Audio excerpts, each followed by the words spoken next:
আর মুসলমানদের মধ্যে বেশিরভাগ মূর্খ, এদেরকে পড়াশোনা দেয়নি, এদেরকে শিক্ষা দেয়নি, এরা অতটা বোঝেও না শিক্ষা সম্বন্ধে, ভালো মন্দ কিছুই বোঝে না। এদের সেই 1.5 বছর আগে করা আছে, এদের একটাই ঝোঁক, একটু আসতে হবে। তো যাই হোক, এসেছি একেবারে সামান্য সময়, ধর্মীয় মাহফিল, 2-4 কথা বলবো, একটু দোয়া করব, চলে যাব। তবে অত্যন্ত খারাপ লাগলো শুনে যে স্বাধীন ভারতবর্ষে ইসলাম ধর্মের কর্মকাণ্ডগুলোকে টিএমসি পার্টি বন্ধ করে দিচ্ছে। এটা বড্ড খারাপ বিষয়। এটা আজ থেকে নয়, আমি অনেক আগে নিশ্চয়ই আন্দোলন করেছিলাম। আপনারা দেখেছিলেন যে চুঁচুড়ার মাদ্রাসাকে টিএমসি পার্টি তালা মেরে দিয়েছিল। 202 বছরের মাদ্রাসা এবং মসজিদে তালা মেরেছিল। কেন? ওদের লক্ষ্য ছিল ওটাকে ভেঙে বিক্রি করে দিয়ে, ওটা অ্যাকচুয়ালি পুরো টাউনে তো কয়েক হাজার কোটি টাকার সম্পদ, ওটা লুটেপুটে খাবার একটা প্ল্যান করেছিল। তো সেইভাবে ওরা একটার পর একটা দীর্ঘদিন করে যাচ্ছে। আজকেও আপনাদের এলাকায় একটা প্রমাণ হলো। তবে সাথে সাথে এই যে ভারতবর্ষ, তারও একটা প্রমাণ হলো। হাজার হাজার বছরের যে আমাদের কালচার, জাতি ধর্ম বর্ণ নির্বিশেষে সকলে যে মিলেমিশে থাকা, তার একটা প্রমাণ। যখনই মুসলমান বিপদে পড়েছে, হিন্দুরা এসে সাহায্য করেছে, আদিবাসী দলিতরা সাহায্য করেছে। আর যখনই আদিবাসী দলিত হিন্দুদের মধ্যে কি বিপদে পড়েছে, মুসলমান গিয়ে সাহায্য করেছে। এই যে একে অপরে ভাই ভাইয়ের যে মিল, এই মিলটাও একটা প্রমাণ হলো। যদি বাধা না থাকতো তাহলে এই মিলটার প্রমাণ হতো না।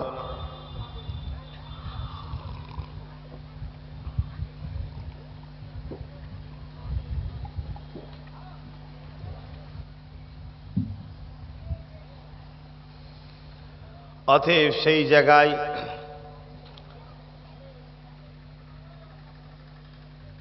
আল্লাহ যা করেন ভালোর জন্যই করেন, তাই তো নাকি? ছোটবেলায় স্কুলে যখন পড়াশোনা করতাম, একটা জিনিস পড়েছিলাম যে একটা রাজা বনে শিকার করতে গেছে। রাজা বনে শিকার করতে গেছে, রাজার সাথে একজন দরবেশ মানুষ থাকে, ঠিক আছে? রাজার সাথে একটা দরবেশ মানুষ থাকে। যা রাজা বলে, দরবেশ বলে, আল্লাহ যা করে ভালোর জন্য করে। এখন জঙ্গলে শিকার করতে গিয়ে রাজার একটা আঙুল কেটে গেছে। রাজার আঙুল কেটে গেছে, যন্ত্রণা হচ্ছে, উফ আ করছে, আর ও পাশে বলছে আল্লাহ যা করে ভালো করে। রাজার রাগ হয়ে গেছে, ধরে লিজে কুয়ায় ফেলে দিয়েছে। কুয়ায়, জঙ্গলের কুয়ায় পানি ছিল না, ফেলে দিয়েছে। ও তলায় পড়ে যে বলছে আল্লাহ যা করে ভালো করে।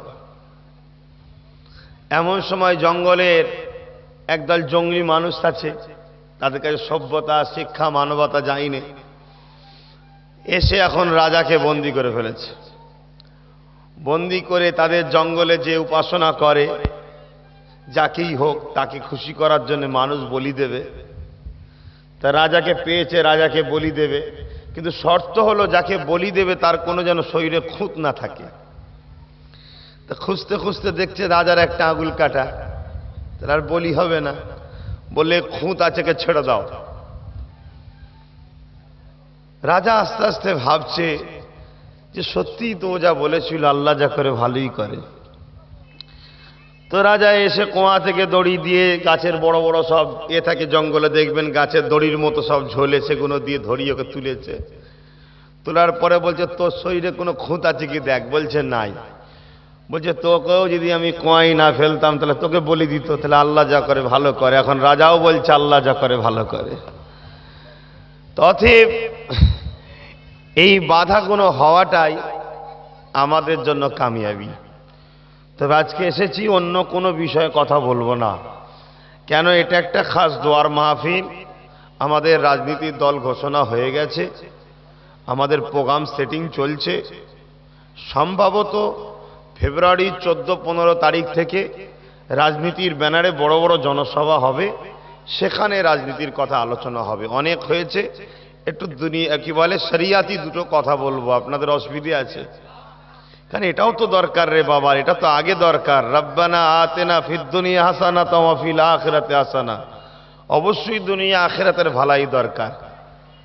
তবে যে ভদ্রলোকগুলো এই কাজ করলো, আজকে মাহফিলটাকে এক জায়গায় হবার কথা ছিল, হতে দেয়নি। আর আজকে তো নতুন নয়, এটা তো বেশ কয়েকদিন ধরেই হচ্ছে। এতে কি লাভ হলো জানেন? যে এলাকার অনেক মানুষ তারাও কিন্তু আস্তে আস্তে সব এদিকে ঘুরে গেল। যাক, আমার যারা সোশ্যাল মিডিয়ার ভাইরা আছেন, কিছু মনে করবেন না, জলসা কমিটি অনেক জায়গায় বারণ করছে, হয়তো আপনাদের ঘরেও বলেছে, তাহলে সেই জায়গায় আপনারা কষ্ট করে আসেন। জলসার মাহফিলগুলোতে আপনারা লাইভ টাইপ দিবার দরকার নেই, কেন এরা পছন্দ করছে না জলসা কমিটি।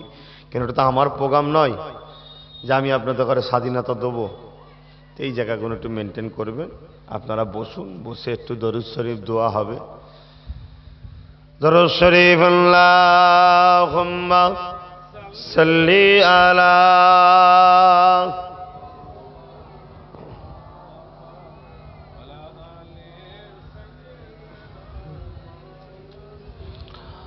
أعوذ بالله من الشيطان الرجيم بسم الله الرحمن الرحيم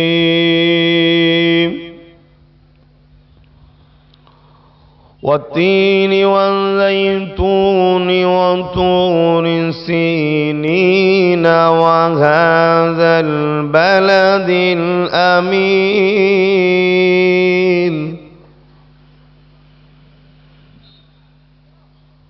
لقد خلقنا الإنسان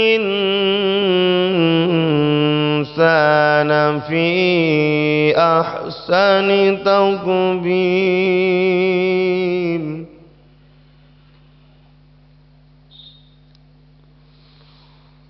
ثم رددناه أسفل سافلين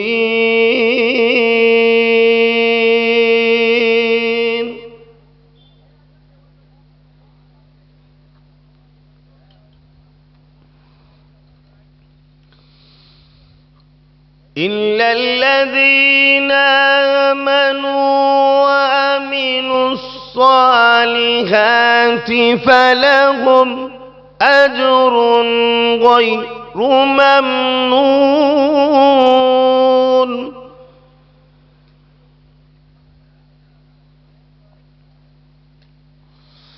فما يكذبك بعد بالدين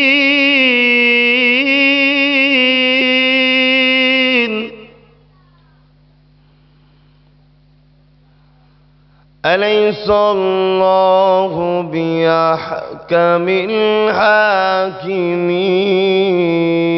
الحاكمين صدق الله العظيم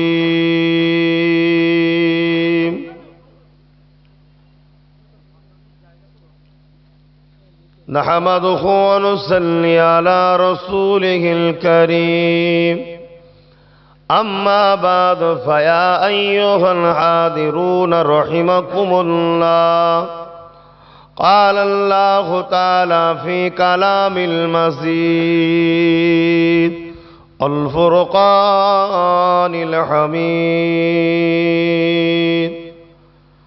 إن الله وملائكته يصلون على النبي يا أيها الذين آمنوا صلوا عليه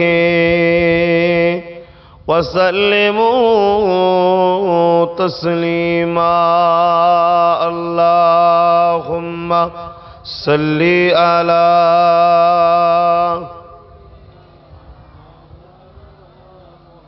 وعلى آل سيدنا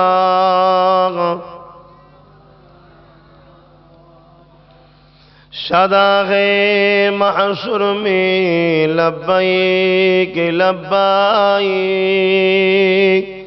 جہاں امتوں نے پکارا محمد ہمیں جان و دل سے پیارا محمد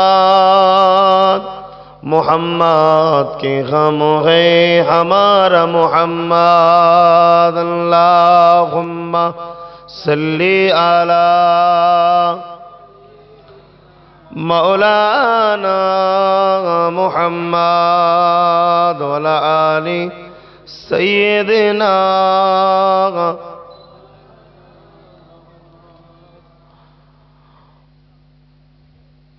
وقال الله تعالى في كلام المزيد والفرقان الحميد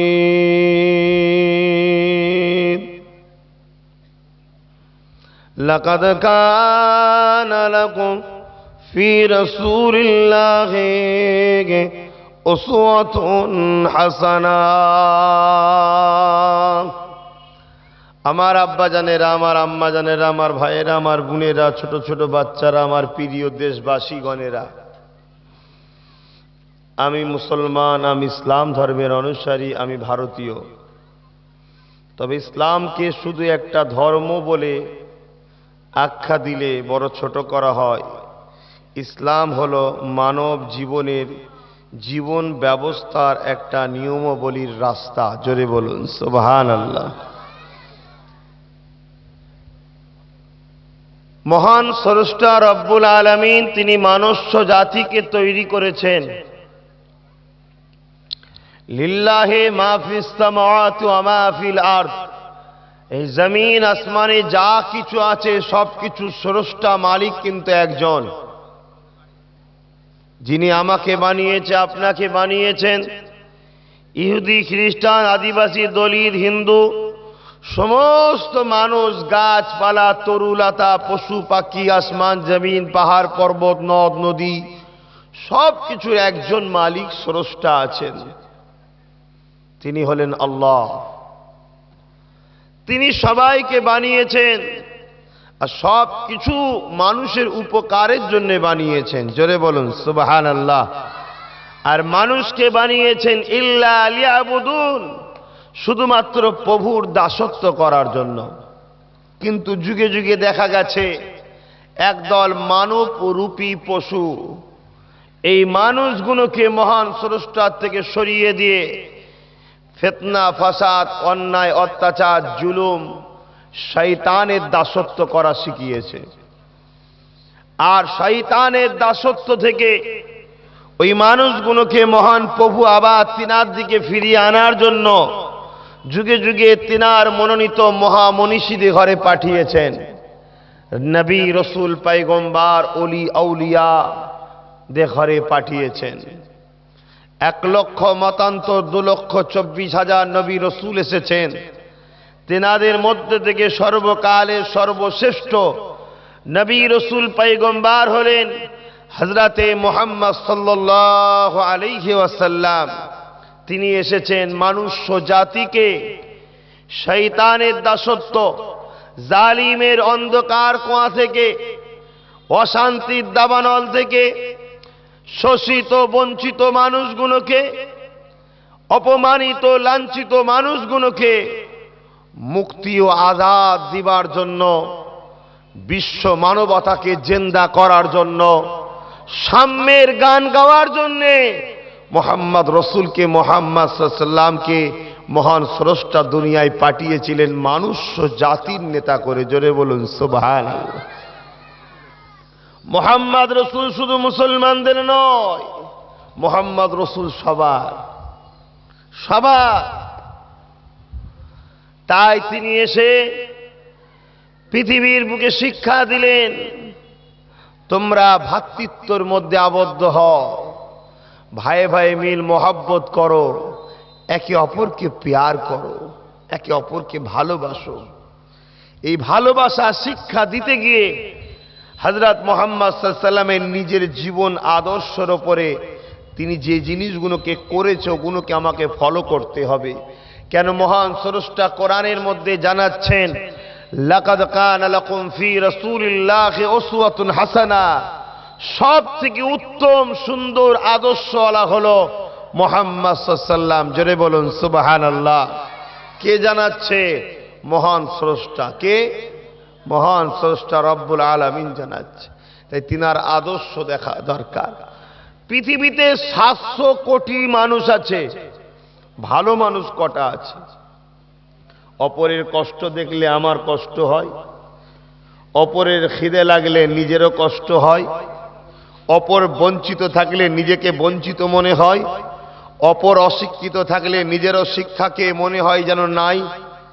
কজন আছে এই পৃথিবীতে পরের চোখের পানি দেখে নিজের চোখের পানি বার করে? কজন আছে সমবেদনা ভাগ করে? কজন আছে একে অপরের মধ্যে মিলেমিশে মহাব্বতে? কজন আছে? আরে আমরা সবাই তো এক প্রভুর সৃষ্টি। লাজ যদি আমি একটা কিছু বানাই আর আপনি সেটাকে যদি ভেঙে দেন, আমার যেমন কষ্ট হবে, রাগ হবে। তাহলে আল্লাহর সৃষ্টি যখন মনুষ্য জাতি, সে হিন্দু হোক, দলিত হোক, আদিবাসী হোক, সাঁওতাল হোক, বাগদি হোক আর মুসলমান হোক, একে অপরকে যদি ভাঙি, মারি, কষ্ট দিই, স্রষ্টার তাহলে কষ্ট বা রাগ হচ্ছে না হয়নি? কথা বুঝছেন না বোঝেন না? কোন মুসলমান যদি মনে করে ও তো হিন্দু, ও তো আল্লাহ মানে, ওকে মার। আরে ও মানে কি না মানে জবাব আল্লাহর কাছে দেবে। তোমাকে মারার অধিকার কে দিল? তুমি তো বানাওনি, তুমি মারো কি করে? কোন যদি হিন্দু মনে করে যে ও মুসলমান, ওকে মার, আমি সেই ভাইকে বলবো যে আপনি তো মানেন যে একজন স্রষ্টা আছে, সে আপনাকে বানিয়েছে, মুসলমানকেও বানিয়েছে। আপনি কোনটাকে ডাকেন না ডাকেন আপনার ব্যাপার। তাহলে আপনি আপনার সৃষ্টিকে এত অপমান করছেন কেন? তাহলে আপনি সৃষ্টিকেই তো অপমান করলেন, ঠিক না বেঠিক? এই ভ্রাতৃত্ব দরকার, এই ভালোবাসা দরকার। আর এই ভ্রাতৃত্ব, এই ভালোবাসা কখনো অশুভ রাজনীতির নেতারা হতে দেবে না। কেন?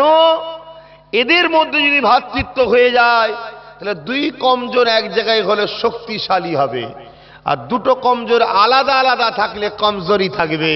তাই দুই কমজোরকে এক জায়গায় হতে দেওয়া যাবে না। তাই হতে না দিবার জন্যেই এদেরকে ডিভাইড করা সব থেকে সুন্দর পন্থা হলো, ও এক ধর্ম করে, তুমি এক ধর্ম করো, দুজনে মেলো কি করে?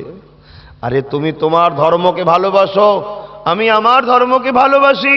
তুমি তোমার ধর্মের নীতি যা আছে সে স্টাইলে তুমি কাজ করো, আমি আমার ধর্মের নীতি যা আছে আমি আমার স্টাইলে কাজ করব। প্রকৃত ধার্মিক কখনো অপরের ধর্মকে গালি দিতে পারে না। কেন? স্বাভাবিক। প্রকৃত ধার্মিক তো সে যে তার ধর্মকে ভালোবাসে, আর যে যার ধর্মকে ভালোবাসে কখনো সে চাইবে না আমার ধর্মকে কেউ গালি দিক। আর যখন গালি ধর্মকে না খাওয়াতে চাইবেন, তখনই অপরের ধর্মকে কেউ গালি দিতে পারে না। কেন? তার জানা এটা স্বাভাবিক, আমি যদি কোনো হিন্দুকে গালি দিই, স্বাভাবিক সে আমার ইসলামকে গালি দেবেই, এটা কনফার্ম। তাই আমি যদি প্রকৃত ধার্মিক হই, তাহলে আমার উচিত হবে না আদিবাসী, দলিত, মতুয়া, খ্রিস্টান আর যে কোনো ধর্মের লোককে গালি দেওয়া উচিত নয়। তার ধর্ম সম্বন্ধে ভাবাবেগে আঘাত দেওয়া উচিত নয়। যদি উচিত, কেন? তাহলে স্বাভাবিক তার পাল্টা রিয়াকশন ব্যাকে ফিরে আসবে আমার ধর্মের উপরে আঘাত। তাহলে আমার ধর্মে আঘাত সে দিল না, আমি আমার ধর্মকে আঘাত দিওয়ালাম, তাই তো নাকি? তাই কোরআন বলছে তোমার ধর্ম তোমার কাছে, অপরের ধর্ম অপরের কাছে, তোমরা মানুষ মিলেমিশে থাকো। তোমরা দুনিয়ায় ফেসনা করো না, তোমরা ফাসাদ করো না। দুঃখের সাথে বলতে হয়, কিছু অশিক্ষিত মানুষ শিক্ষিতর ভান নিয়ে কোরআনের অপব্যাখ্যা করে, কোরআনকে মানুষের কাছে ভুলভাবে প্রচার করে। এটা দুর্ভাগ্যজনক যে আমাদের মতো যারা কোরআনকে প্রেমিক বলি, আমরা তাদের ঘরে আবার উপযুক্ত জবাব দিতে পারি না। এটা আমাদের দুর্ভাগ্য। সালাম থেকে এসেছে ইসলাম, যার মানে হলো শান্তি। যে কাজ করলে শান্তি হবে তার নাম ইসলাম। ইতিহাসে সাক্ষী দিচ্ছে একটা সন্ধি হয়েছিল, চুক্তি, একটা চুক্তি হয়েছিল ইসলামের সাথে গায়ের ইসলামের। গায়ের ইসলামের নেতৃত্ব দিচ্ছিল আবু জেহেল, উদবা, সাইবা, আবু লাহাব। আর ইসলামের নেতৃত্ব দিচ্ছিল হযরত প্রফেট মুহাম্মদ সাল্লাল্লাহু আলাইহি সাল্লাম। চুক্তি হচ্ছে, সেই চুক্তিতে লেখা হচ্ছে অনেক কিছু, কয়েকটা বলছি।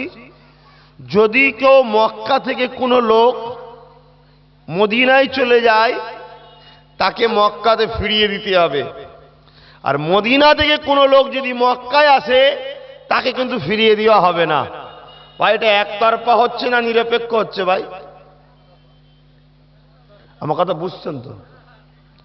ধরুন একটা চুক্তি হচ্ছে এই গ্রামের সাথে ওই গ্রামের। ইসলামপুর থেকে কেউ যদি ঘোষপাড়ায় যায়, তাকে ফিরিয়ে দিতে হবে। ঘোষপাড়া থেকে কেউ যদি ইসলামপুরে যায়, তাকে ফিরিয়ে দেওয়া যাবে না। ধরুন একটা চুক্তি হচ্ছে, এটা একতরফা হচ্ছে না নিরপেক্ষ হচ্ছে?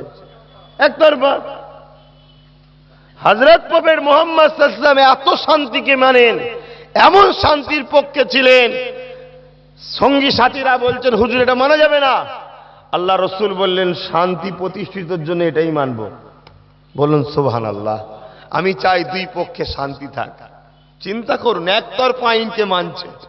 কিন্তু দুঃখের বিষয়, যারাই আইন করেছিল তারাই পরবর্তীতে আইনটা ভঙ্গ করেছিল।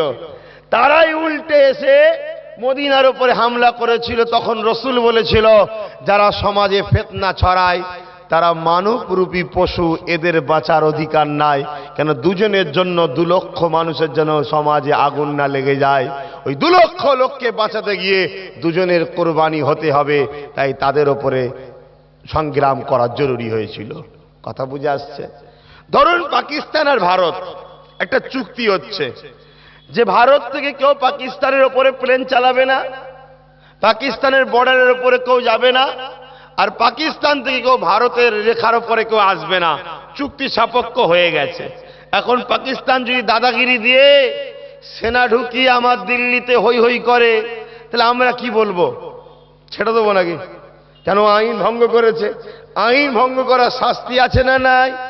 এখানে দেশের উপরে হামলা হলে শাস্তি হলো মৃত্যুদণ্ড। ঠিক না বেঠিক? ঠিক তেমনি সমাজে যখন কেউ ফিতনা লাগায়, সমাজকে যখন তিক্ত করে তোলে, সমাজকে যখন অসভ্যতার দিকে নিয়ে যায়, মানুষ জাতিকে যখন ধ্বংসের দিকে ঠেলে দেয়, তখন একটাই শাস্তি, মহান স্রষ্টার আইন, তাকেও তখন সমাজ থেকে সরাতে হবে। একটাই শাস্তি, তারও মৃত্যুদণ্ড। তো ভাইয়েরা আমার, হযরত প্রফেট মুহাম্মদ সাল্লাল্লাহু আলাইহি সাল্লাম তিনি মানব প্রেম শিখিয়েছেন, মানবতা শিখিয়েছেন। কত সুন্দর আদর্শ তিনি আমাদের কাছে দিয়ে গেছেন। এখন রোদ আবার কড়া পড়ছে, রাত্রের দিকে ঠান্ডা, আর দিনের বেলায় কিছুক্ষণ ঠান্ডা থাকছে, এই 8টা, 8:30, 9টা পর্যন্ত। তারপরে যেন হু করে গরম হয়ে যাচ্ছে। আল্লাহ আমাদেরকে সুস্থ রাখুক, ভালো রাখুক, বলুন আমিন। কেন? শরীর সব থেকে বড় নিয়ামতের জিনিস, শরীর সব থেকে বড় নিয়ামতের জিনিস। একজন মেসেঞ্জার এসেছিলেন হযরতে মুসা আলাইহিস সালাম। একদিন তিনি আল্লাহকে বলছেন, আল্লাহ আপনি যদি মুসা হতেন আর আমি যদি আল্লাহ হতাম, আপনি আমার কাছে কি দোয়া চাইতেন? আমরা চাই কার কাছে? প্রভুর কাছে তো নাকি? তো মুসা নবী জিজ্ঞেস করছে, আল্লাহ আপনি যদি মুসা হতেন তাহলে বান্দা, আর আমি যদি আল্লাহ হতাম তাহলে আপনি আমার কাছে তখন চাইতেন, তা কি চাইতেন? আমার আল্লাহ বলেছিলেন, মুসা রে আমি চাইতাম সুস্থ শরীরের দোয়া চাইতাম। বলুন সুবহানাল্লাহ। তাহলে সুস্থ শরীর কত নিয়ামত, কিন্তু এখন শরীর সুস্থ থাকবে কি করে? সারা দিন যা খান পানি ছাড়া সবটাই বিষ। আবার পানির মধ্যে আর্সেনিক, সে এক ক্ষতিকারক। কি? তথাপিও ওটা কুদরতে ইলাহি সৃষ্টি, অনেক কিছু ভালো আছে। বাকি যা খাই সবটাই তো বিষ। কোন জিনিসে বিষ নাই বলুন? যা খাচ্ছেন জানবেন শরীরের মধ্যে ক্যান্সার ঢুকানো হচ্ছে, কিন্তু পেটের জ্বালা, কিছু করার নেই। আর এগুলো কি করানো হয়েছে? এগুলো কি একদল শয়তানের তাবেদারীরা করেছে? তারা অল্প দিনে আরবপতি হবার জন্য এগুলো করেছে। সবের পিছনে বিজনেসম্যানদের হাত আছে।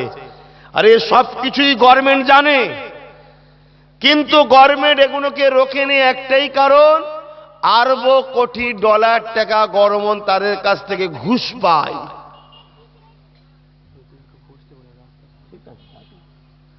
কথা বুঝে আসছে না? নাই আরব কোটি টাকা ঘুষ পায়। তাহলে আজকে এই কথা যখনই বলবো তখনই একটা কথা আসবে, ধর্মীয় জলসায় আপনি কথা বলবেন কেন?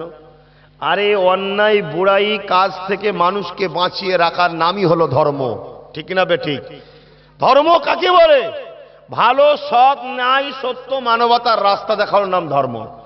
যেখানে ভালো সত্য ন্যায় মানবতা নাই সেটা ধর্ম নয়, সেটা অধর্ম। তা ধর্মর কথা যখন বলবেন তখনই তো বলা হবে চুরি করা যাবে না, খুনোখুনি করা যাবে না, জুলুম করা যাবে না, মানুষের অধিকার কেড়ে নেওয়া যাবে না, মানুষের বাক স্বাধীনতা আছে, মিলেমিশে মানুষে থাকতে হবে, কোনো ধর্মের উপরে আঘাত দেওয়া যাবে না, মা বাপকে কষ্ট দেওয়া যাবে না, গরিবদেরকে আশ্রয় দিতে হবে, ধনী লোকরা গরিবদেরকে সাহায্য করবে। এগুলোর নামই তো ধর্ম নাকি? কথা বলছেন না কেন?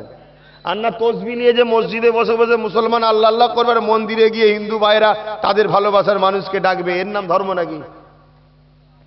সমাজে শান্তি প্রতিষ্ঠিত করার নামই হলো ধর্ম। যে কাজ করলে সমাজে শান্তি হয় ওটার নাম হলো ধর্ম। আজকে আমি বেশ পেট মোটা করে খেয়ে চলে এলাম, দামি দামি দামি দামি জিনিস গুলে গালে খেয়ে শরীর তাজা করে চলে এলাম, আর আমার পাশের বাড়ির ছেলেটা সকালে উঠে ওই একটা পানি, এক গ্লাস পানি আর এক মুঠো মুড়ি খেয়ে চলে গেল, সেই দুপুরের বেলা দুটো ডাল ভাত খাবে। এটা ধর্ম? এটা সমাধানের নাম হলো ধর্ম। এবার এটা যখনই সমাধান করতে যাব অমনি বলবে হুজুরের ছেলে রাজনীতি করছে কেন, অতএব ওনাকে এলাকায় ঢুকতে দেওয়া যাবে না, জলসা করতে দেওয়া যাবে না। কি গো, এটাই হচ্ছে তো নাকি? একটাই তো কথা শোনা যাচ্ছে, যে কোনো হুজুর লিয়ায় আব্বাস সিদ্দিকী বাদ দিয়ে। কি এটাই তো হচ্ছে নাকি? যে কোনো হুজুর লিয়ায় আব্বাস সিদ্দিকী বাদ। কিন্তু ছেলেগুলোকেও বলি এরা পারে, এদেরও একটা জেদ, ওকেই নিয়ে আসবো, ওকেই নিয়ে আসবে, এদেরও একটা জেদ। আর আল্লাহর কাছে শুকরিয়া, আজ আমাকে আদিবাসী ভাই, দলিত ভাই, হিন্দু ভাই সবাই আজকে আমাকে ভালোবাসছে, সবাই তাদের সন্তান মনে করে নিচ্ছে, সবাই তাদের একজন ভাই মনে করে নিচ্ছে, বন্ধু মনে করে নিচ্ছে। এটাও মহান স্রষ্টার শুকরিয়া জানাই, আলহামদুলিল্লাহ। কেন সবকিছু সেখান থেকে হচ্ছে, সব সৃষ্টির পক্ষ থেকে হচ্ছে। কেন সবার অন্তরের নিয়ন্ত্রণ স্রষ্টার হাতে। ঠিক না বে ঠিক? আজকে এগুলো দেখে আরো রাগ। গতকালকে আমি কখনো সেই এলাকায় যাইনি, সেই একদম কি বলে মুকুটমণিপুরের প্রায় কাছাকাছি কি একটা থানা, বেশ ইন্দু নাকি একটা থানা, সেই থানার ওখানে গিয়েছিলাম। আমি থানার নামটাও কোনোদিন শুনিনি। ওখানে গিয়ে দেখলাম, তো সেখানে গিয়ে ঝাড়খণ্ডের যে নিয়ে রয়েছে পার্টি কি একটা, সেই পার্টির যে মন্ত্রী ছিল সে ছিল, আদিবাসীর কর্মী সমাজ আছে, আদিবাসী মাঝি পড়ান সমাজ আছে, আদিবাসী বিকাশ মঞ্চ, তারপরে বাউড়ি সমাজ, দলিত সমাজ, অনেক সমাজের মানুষের নেতৃত্বটা এসেছিল। সেখানে বসে আমাদের দীর্ঘ আলোচনা হলো। সবার মুখে একটা কথা, আপনাকে আমরা রোজ ফলো করি, আপনার কথা আমাদের খুব ভালো লেগেছে, আমরা চেয়েছিলাম এইরকম একটা মানুষ উঠে আসুক, তা আপনি ইয়ং ছেলে উঠে এসেছেন, আমাদের খুব ভালো লেগেছে, আমরা সর্বদিক দিয়ে আপনাকে সহযোগিতা করব। আর আমি তাদেরকে একটাই কথা বলেছি, আমি সহযোগিতা চাই না, আমি আপনি একসাথে চলতে চাই, সহযোগিতা নয়, চলতে চাই। আসুন, আপনার ব্যথা, আপনার কষ্ট, আপনার কি রোগ, আপনার কতটা খিদে আমি বলে কিন্তু 100% সমাধান হবে না, আপনাকে বলতে হবে। ঠিক না বেটি? আরে আপনার পেটে কি খিদে আছে আমি জানি নাকি? আমি তো বাইরে থেকে দেখছি মানুষটা দুদিন খাই না, দু প্লেট ভাত দিলে হয়তো হয়ে যাবে, কিন্তু আপনার প্রয়োজন 5 প্লেট ভাত, আমি জানবো কি করে? তা আপনাকে বলতে হবে। আসুন, আমি আপনার পাশে দাঁড়াবো বলার সময়, আপনাকে কেউ ছুঁতে গেলে আমি আপনাকে ঘিরে রাখবো, আর আমি যখন বলবো আপনি আমার পাশে দাঁড়াবেন, আমাকে ছুঁতে গেলে আপনি ঘিরে রাখবেন। এইভাবে আমরা বন্ধুত্ব করতে চাই। তারা অত্যন্ত খুশি হলো, তারা অবশ্যই আসবে আশা রাখছি, এবং তাদেরকে একটা প্রস্তাব দিয়ে এসেছি সেটা হলো ওই এলাকায় একটা, ওখানে বেশিরভাগ ওই হিন্দু আদিবাসী দলিত সমাজের বসবাসটা বেশিরভাগ। সেখানে বলে এসেছি একটা প্রোগ্রাম করতে, যাতে আমি যাব। তিনারা বলেছেন খুব শিগগিরই করব, কয়েক লক্ষ মানুষের সমাবেশ হবে। তা সেই জায়গাগুলো দেখে আবার কিছু জালিমদের কষ্ট হচ্ছে, ঠিক না বেঠিক? যারা দীর্ঘ ৭৪ বছর চেয়েছিল এদের মধ্যে ফাটল ধরিয়ে রাখ, এই যে জুড়ে যাচ্ছে, এটা দেখে কিছু লোকের কষ্ট হচ্ছে। তো এরা কি করবে? একটা মুসলিম কোলাঙ্গার আছে না নাই? মুসলমানদের মধ্যে সবাই ভালো, কি কোলাঙ্গার আছে না নাই? এই কোলাঙ্গার আছে না নাই? যারা চাল চুরি করে খায়, আমফানের টাকা চুরি করে খায়, এরা ভালো না খারাপ? এই রকম একটা কাউকে বলবে, এলে 1 লাখ টাকা দিচ্ছি, তুই একটু আদিবাসী দলিতদের ঘরে মাথায় টুপি টুপি দিয়ে গাল পার। যদি গাল পারে কি হবে? স্বাভাবিক ওদের মনে দুঃখ হবে। দেখেছিস মোল্লাগুলো কেমন? এই বলবে না, বলবে না? তাহলে এই মিলটাই ফাটল ধরাবার চেষ্টা করবে না, করবে না? আবার আদিবাসী দলিতদের মধ্যে কিছু ছেলে আছে, সবাই যে ভালো, কিছু আছে একটা দুটো, সেরকম গুলোকে খুঁজে বার করবে। খুঁজে বার করে তাদের ঘরে দিয়ে আবার বলবে, আমার সমাজ আজকে ধ্বংসের দিকে, মোল্লাদের সাথে পাশে বসেছে, মোল্লা মোল্লা মোল্লা বলে একটা বলবে। আমাদের মনে হবে কি হলো, ওরাও তো আমাদের ঘরে ঘৃণা করছে দেখি, তাহলে আমরাও ওদের থেকে সরবো। ঠিক না? এই চেতনা আসবে না, আসবে না? কিন্তু আমার বক্তব্য হচ্ছে না, তোমরা তোমাদের নেতৃত্ব মানো। তোমরা যদি বাবাজিকে, ভাইজানকে তোমাদের নেতা বানিয়ে দাও, অর্থাৎ যে আমরা আব্বাস সিদ্দিকীকে আমাদের ছেলের মতো, যুবকরা বন্ধু ভাইয়ের মতো তাকে দায়িত্ব দিয়ে দিয়েছি, যে যাই বলুক, যে যাই বলুক, কারো কথা বিশ্বাস না করে আমার কথা শুনতে হবে। আর আমার আদিবাসী ভাইদেরকে বলেছি, কোনো সমস্যা হলে যদি আমার সমাজের দাবিদার কেউ কিছু করে, হিন্দু আদিবাসী দলিত ভাইদের বলেছি, আমাকে বলবেন। অবশ্যই সে যদি অন্যায় করে থাকে 100% সে শাস্তি পাবে। তার নামে আগে 100 বার মোহাম্মদ লিখা থাকলেও তার ছাড় নেই। কেন? আমার রাসূল ন্যায়ের কথা বলেছেন। জোরে বলুন সুবহানাল্লাহ। ইতিহাস সাক্ষী দিচ্ছে, এই ভারতবর্ষের একটা রাজা ছিল। একটা ইতিহাস বলবো কি? একটা ইতিহাস বলি কেন? এটা দোয়া করে দিবার কথা। রোদেও আপনাদের গরম হচ্ছে, সব কেউ মুখে হাত দিচ্ছেন, কেউ তেরপলে হাত দিচ্ছেন। অ্যাকচুয়ালি ব্যাপারটা কি জানি, এরা ছাইতো, এদের বলেছিলাম এরা ছেয়ে রাখতো, কিন্তু ভাই ওই তো ওখানে মাহফিল হবে না, এখানে হবে, এখানে হবে না, ওখানে হবে, ওখানে হবে না, ওখানে হবে, এভাবে হ্যারাসমেন্ট করাচ্ছে। তো এরা চাইছেটা কি? যে একদিন আগে বলবো, ঠিক আছে করেলে, একদিন আগে কি আর কমপ্লিট করতে পারবে? যে আল্লাহ পাক এদের উপরে সাহায্য করছে, এরা যে কত স্পিডে আছে বুঝতে পারছে না। তো এরা যে চুপচাপ আছে, যেখানে বলছে সেখানেই হবে। এরা যদি জেদ ধরে, যেখানে বলছে সেখানে হবে। স্বয়ং মুখ্যমন্ত্রী এসব বন্ধ করতে পারবে না, চ্যালেঞ্জ দিচ্ছি। কিন্তু এরা শুধু চুপ করে আছে কেন বলেন তো? একটা কারণে, এই ছেলেটা, এদেরকে আমি চুপ করিয়ে রেখেছি। কেন? এই চুপটা ছিল বলে আজকের রিপোর্ট হলো টোটাল গ্রামের মা বোনেরা আজকে ক্ষিপ্ত। কেন? ওই গ্রামে মাহফিলটা হলে মা বোনেরা একটু শুনতো তো নাকি? দূরে চলে আসার জন্য তারা শুনতে পাচ্ছে না, তাদের হেড অফিস গরম হচ্ছে, তারা ক্ষিপ্ত। তারা বলছে এবার ভোট চাইতে এসি, ঝেঁটা বাড়ি মারবো। আমার কাছে গোপন রিপোর্ট আছে, কথা বুঝে আসছে? এই জন্য এদেরকে বলেছি চুপ থাক, যত সবর করবি, চুপ করবি, তত ভালো। আর আমি এটা বলেছি কেন? আমি শিক্ষা পেয়েছি ইতিহাস থেকে। ইতিহাসটা একটু শোনাই। হযরতে সাহাবী আবু বকর সিদ্দিক রাদিয়াল্লাহু তাআলা একদিন রাস্তা দিয়ে যাচ্ছে, এক ইহুদি আবু বকর সিদ্দিককে সাথে ঝগড়া করছে, গাল মন্দ করছে। আর হযরত আবু বকর সিদ্দিক চুপ করে শুনছে, কিচ্ছু বলেনি। আর আল্লাহর নবী দূর থেকে দাঁড়িয়ে দিলে শুনছে, অর্থাৎ রাসূলুল্লাহ শ্বশুর, তিনি আবার দূর থেকে শুনছে আর মুচকে মুচকে হাসছে যে ইহুদি গাল দিচ্ছে আর আবু বকর সিদ্দিক চুপ করে দাঁড়িয়ে আছে। আর যখনই আবু বকর সিদ্দিক একবার জবাব দিয়েছে, হযরতে রাসূল পাক সাল্লাল্লাহু আলাইহি ওয়াসাল্লাম মনটা খারাপ করে চলে গেল।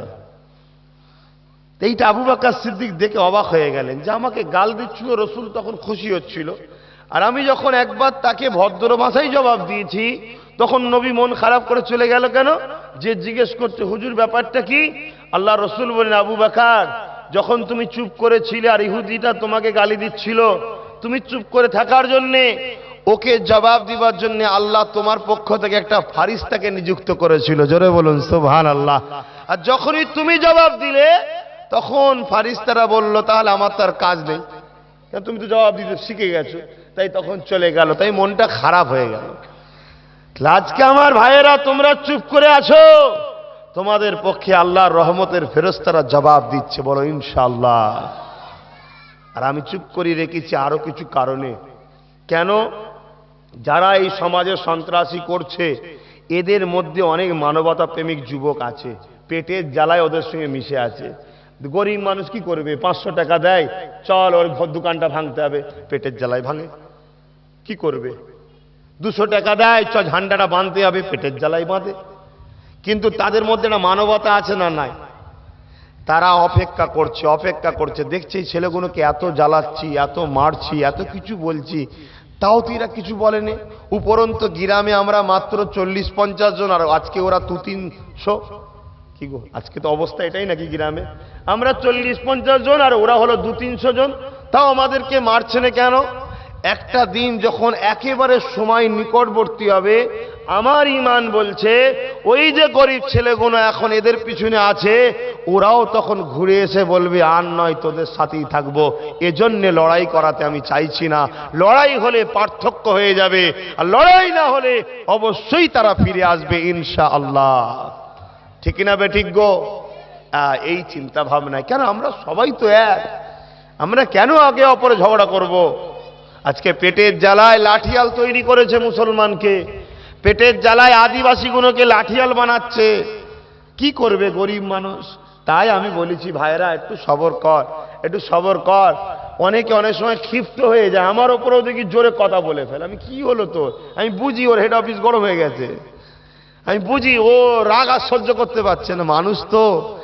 আর এই পরিবেশে এদেরকে এই যে অনেকটা পরিবর্তন হয়েছে, এটি আলহামদুলিল্লাহ। ঠিক না বে ঠিক গো? অনেক পরিবর্তন হয়েছে। ছিল তো একটা জগতে সর্বসময় ধর আর মার, ধর আর মার, এই চিন্তা ছিল। তার মধ্যে যে এতটা কন্ট্রোল করতে পেরেছে, আল্লাহর কাছে কোটি কোটি শুকরিয়া। তো এই জন্যে বলি যে সবর কর, সবর কর। কিছু কিছু জায়গা থেকে খবর আসে, ভাইজান ধৈর্য ধরতে পারিনি, পিটিয়ে দিয়েছি। তা এখন ফোন করছিস কেন? বলছে না আমি ভুল করে ফেলেছি, আপনার কাছে কেউ খবর দিলে যেন আমাকে রাগ করবেন না। আমি তোকে তো বলেছি। ওই কি করবো বলেন না, সহ্য করতে পারিনি। আমি খুব মেরেছি নাকি? বলছে বলেন না, একটু হয়ে গেছে ভালো মন্দ। তো এইরকম যে কোনো জায়গায় ধৈর্য হারা হয়ে যায় আমার জানার আগে, সেগুলো আমি কি করি বলেন না। কিন্তু তথাপিও বলবো সবর করেন, ধৈর্য ধরেন, আল্লাহ করে সব ফিরে আসবে। কেন? যাকে আঘাত করবে জেনে রাখবে ওই মানুষটা কোনোদিন তোমার হবে না। তাই আজকে তোমাদেরকে যারা আঘাত করছে তোমরাও কোনোদিন ওই মানুষটার হবে না, এটাও কিন্তু প্রমাণ হচ্ছে। ঠিক না বে ঠিক গো? তাই সেই হিসাবে তোমরা সবর করো, আল্লাহ তোমাদেরকে হেফাজত করেন, সাহায্য করেন। বলুন আল্লাহুম্মা আমিন। তা আমি কি কথা বলতে গিয়ে এদিকে গেলাম,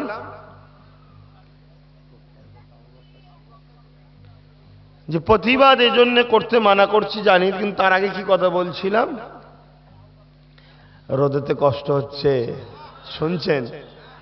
যাক, যে যেখানে ছায়া পাচ্ছেন ছায়াতেই দাঁড়ান, সব কি করা যাবে আর। বলেন না গো, কি কথা বলতে গিয়ে চলে যাচ্ছিলাম। আমার রাসূল পাক সাল্লাল্লাহু আলাইহি সাল্লামের একদিনের একটা কথা বলি শোনেন। আল্লাহ নবী দিন দুনিয়ার বাদশাহ হাবিবুল্লাহ জনাবে মোহাম্মদ রাসূলুল্লাহ সাল্লাল্লাহু আলাইহি সাল্লাম, তিনি তায়েব বলে একটা জায়গা আছে, যারা হজ করতে গেছেন জানে। ওই তায়েবের মানুষের কাছে তিনি গেলেন শান্তির বাণী পৌঁছাতে। তায়েবের মানুষকে বুঝাতে চাইলেন যে বাবা, তোমরা তোমাদের মা বাপকে অত্যাচার করো না, তোমরা তোমাদের বেটিগুলোকে জ্যান্ত পুঁতে দিও না, তোমরা লোকের ওপরে জুলুম অত্যাচার করো না, তোমরা মানুষে মানুষে মিলেমিশে থাকো, ধনীরা গরিবদের ঘরে শতকরা 2.5 টাকা দাও। এই কথাগুলো বুঝাতে গেলেন। আর তায়েফের যারা নেতা আছে তাদের কাছে মক্কার আবু জেহেল লোক পাঠিয়ে খবর পাঠিয়ে দিল, মোহাম্মদ যাচ্ছে, ওকে তাড়াতাড়ি রোক। না রুখতে পারলে তায়েফের সাধারণ যারা লোক, গরিব মানুষ, তারা মোহাম্মদের প্রেমিক হয়ে যাবে। তোরা যে মানুষকে ভুল বুঝিয়ে রেখেছিস, জুলুমের রাজত্ব করছিস, ওটা বন্ধ হয়ে যাবে তাড়াতাড়ি রোক। সঙ্গে সঙ্গে তায়েফের নেতারা তায়েফবাসীকে ডেকে আমার নবী সম্বন্ধে ভুল বুঝিয়ে দিল। এই আজকে যেমন ভুল বুঝানো হচ্ছে, বুঝতে পারছেন না? আব্বাস সিদ্দিকী গেলে বিজেপি চলে আসবে, ভুল বুঝাচ্ছে না? বুঝাই নেই। তৎকালীন তায়েফের লোকেরা তার এলাকার নিরীহ লোককে ডেকে ভুল বুঝিয়ে দিল যে মোহাম্মদ আসছে, মোহাম্মদ এলে এই সমস্যা হবে, এই সমস্যা হবে, নানা রকম কিছু ভুল বুঝালো। আর কিছু বাচ্চাদের ঘরে পাথর দিয়ে হাত দিয়ে কিছু খাবার দিয়ে বললো মোহাম্মদ হলো পাগল, ওকে ইট মেরে মার। বলো নাউজুবিল্লাহ। এমন করে তারা পাথর ছুঁড়তে লাগলো। আল্লাহ নবী নূরের গায়ে লাগছে আর নূরের বদনে নূরের খুন ঝরতে লেগেছে। আহা রাসূলুল্লাহ চোখ দিয়ে পানি বেরোয় আর জবানে বলে, বাবারা আমি মোহাম্মদ প্রভুর পক্ষ থেকে এসেছি তোমাদের ঘরে বাঁচাতে, তোমরা আমাকে মেরো না, আমি পাগল নয়। এত মার মেরেছিল, রাসূল অজ্ঞান হয়ে গেল, অচৈতন্য হয়ে গেল, মরুভূমির বালির উপরে পড়ে গেল। রাসূলের পাক সাল্লামের নারায়ণ শরীফটা রক্ততে ভিজে গেল, জমে গেল পাটা। এই অবস্থায় মরুভূমির উপরে পড়ে আছে। জমিন আসমান গাছপালা তামাম কায়নাতের নবী মোহাম্মদ রসুল, তামাম কায়নাত কাঁদছে, আল্লাহর ফেরেশতা কাঁদছে, আল্লাহর কাছে আরজু করছে, আল্লাহ আপনার দোস্তকে এইভাবে জালিমরা মারছে আর আপনি খামোশ রয়েছেন, আপনি কেন বিচার করছেন না? আমার আল্লাহ বলছেন আমি যাকে ভালোবাসি সে যেটা চায় আমি সেটা চাই। এ জিবরাইল যা দুনিয়ার জমিনে, দুনিয়ায় গিয়ে আমার মোহাম্মদের কাছে যা, আমার মোহাম্মদ যেটা বলবে সেটা হবে। যদি বলে তায়েফবাসীকে মেরে দিতে, তাহলে দুই দিকে দুটো পাহাড় আছে, তার বিচখানে তায়েফ, দুটো পাহাড়কে এক জায়গায় করে তায়েফবাসীদের ঘরে পিষে দিবি, পাহাড় চালক ফেরেশতাকেও সাথে নিয়ে যা। আর যদি আমার মোহাম্মদ বলে দুনিয়াকে ধ্বংস করতে হবে, আজকেই কিয়ামত করে দেব, দুনিয়াকে ধ্বংস করে দেব, কারণ আমি তাকে ভালোবাসি, আমার মোহাম্মদ যেটা বলবে সেটা করব। যা। জিবরাইল চলে এসেছে। শোনো নবীর গোলামেরা, শোনো, সবর করতে হবে। এমনি জয় হয় না, ধৈর্যেই জয় হয়, হিকমতেই জয় হয়, মানবতাই জয় হয়।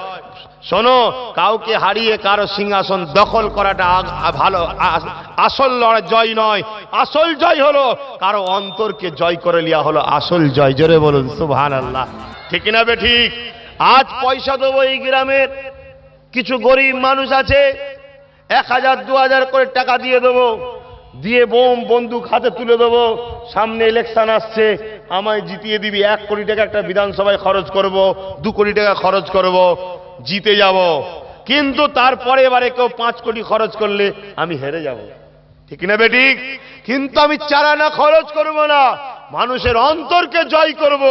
যতদিন অন্তরকে জয় করে রাখতে পারবো, 10,000 কোটি খরচ করলেও অন্তরের মানুষ কখন অন্তরের মানুষকে হারাবে না। ঠিক না বেঠিক? ওই জয়টা আমার দরকার। অর্থ দিয়ে টাকা দিয়ে মানুষ কিনে গুন্ডা পুষে জয় করে লাভ নেই, অন্তরের জয় দরকার। অন্তরের জয় যদি হয় তবে আমিও জিতে তোমার সেবা করব, কেন তুমি আমার অন্তরকে জয় করেছো। আর না হয় তুমি আমার 2 কোটি টাকা নিলে, আমি জিতার পরে 200 কোটি তুলাতে ব্যস্ত থাকবো, তোমারও লাভ হলো না, আমারও লাভ হলো না। কেন আমি হারাম খেয়ে জাহান্নামী হব আর তোমাকে দুনিয়ায় লুটবো, তোমারও কষ্ট হবে। কথা বুঝে আসছে? আমার রাসূল অন্তরকে জয় করেছিলেন। আহা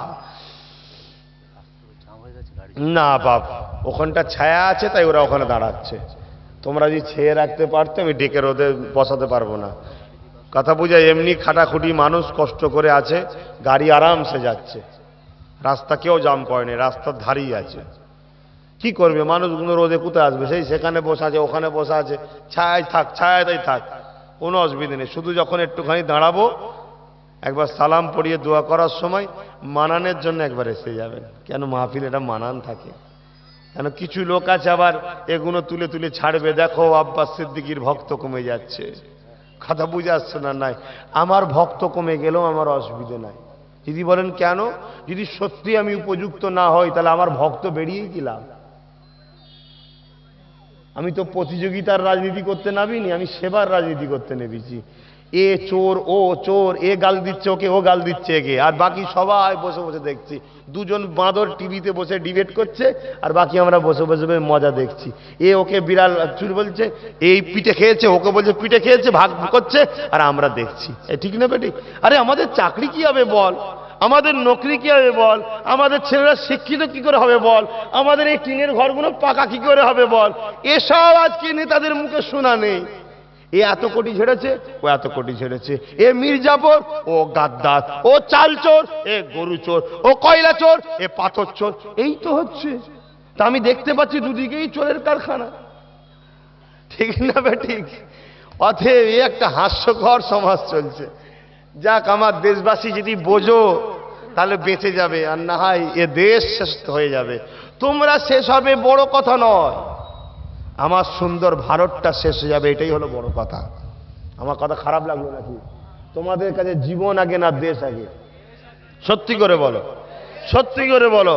হ্যাঁ, কেন আমরা জীবন দিয়েই তো দেশকে ভালোবাসি।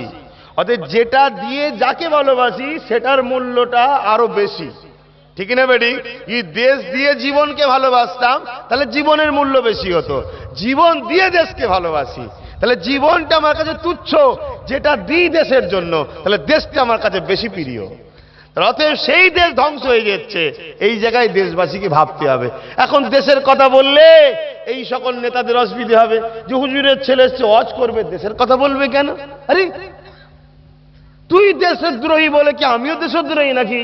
তুই দেশকে ধ্বংস করছিস বলে আমিও কি দেশকে ধ্বংস করব নাকি? কেন আমরাই তো দেশকে ভালোবাসার শিক্ষা প্রশিক্ষণ দেবো জনগণকে। না এই জনগণ বুঝবে না দেশের গুরুত্ব কত। এবং একটা ধর্মীয় মাহফিল, যখন ধর্মীয় মাহফিলে বসে ধর্ম দেশকে কতটা ভালোবাসতে বলেছে সেই শিক্ষাটাও দেওয়া দরকার আছে না নাই? তবে তাদের মধ্যে ভয় থাকবে, না রে বাবা কোনোভাবে দেশের সঙ্গে গাদ্দারি করা যাবে না, দেশের কোনো ক্ষতি করা যাবে না, কারণ দেশের ক্ষতি করলে আমাদের পিয়ারা নবী কষ্ট পাবে। কারণ পিয়ারা নবী বলেছে, হায় রে মক্কা আমি তোমাকে ভালোবাসি। আর পিয়ারা নবী হলেন আমাদের জন্য মডেল। নবী যা করেছে তাই করতে হবে, উসওয়াতুন হাসানা। তাহলে আমাদের ঘরেও বলতে হবে, হায় রে ভারত আমরা তোমাকে ভালোবাসি। বলুন সুবহানাল্লাহ। তাহলে ভালো যখন ভালোবাসি তাহলে আমার দেশের কোনো ক্ষতি হোক এটা আমাদেরকে মারলে হবে না, আর যে ক্ষতি করছে তার পিছনে ছুটলেও হবে না। তাহলে ভালোবাসা নয়, এটা ধোঁকাবাজি হবে। তো যাক, আমি যে কথা বলছিলাম তায়েফের জমিনের কথা, আহা আমার রসুল কি করেছিলেন শোনেন।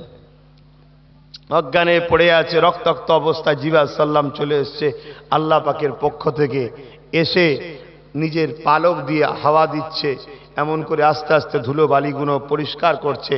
হঠাৎ করে মহান স্রষ্টার দয়াতে হুজুর চোখ খুললেন, উঠে বসলেন রক্তাক্ত অবস্থায়। হযরতে জিবরাইল সালাম দিলেন, সালাম দিয়ে বলছেন, হুজুর এই যে দেখছেন ইনি হলেন পাহাড় চালক ফেরেশতা। সেই পাহাড় চালক আল্লাহ বলেছে আপনি যা বলবেন তাই। আপনি যদি বলেন তাহলে দুই ওহুদের মানুষ যা আছে, দুদিকে দুটো পাহাড় আছে, ওই পাহাড় দুটোকে এক জায়গায় জুড়ে দেবো, ওহুদবাসীকে পুরো পিষে মেরে দেওয়া হবে। আর যদি বলেন আজকের দিনেই দুনিয়াকে ধ্বংস করে দেওয়া হবে। আহা আমার তোমার নেতা, যার গুণগান গায়, যার নাম শুনলে সাল্লাম বলে ফু দিয়ে চুমো খাও, চোখে বোলাও, সেই শাহিন শাহেদ আলাম মাদানী তাজেদার আব্দুল্লাহ লাল মুস্তাফা জানে রহমতের দয়া দেখুন, সঙ্গে সঙ্গে তিনি চোখ ভরা পানি নিয়ে হাত আসমানের দিকে রক্তাক্ত হাত তুলে বললেন, আল্লাহ এই তামাম কায়নাতের স্রষ্টা, এরা আমাকে চেনে না তাই মেরেছে। এরা যদি আমাকে চিনতো মারতো না, আমার জন্য জানকে কুরবান করত।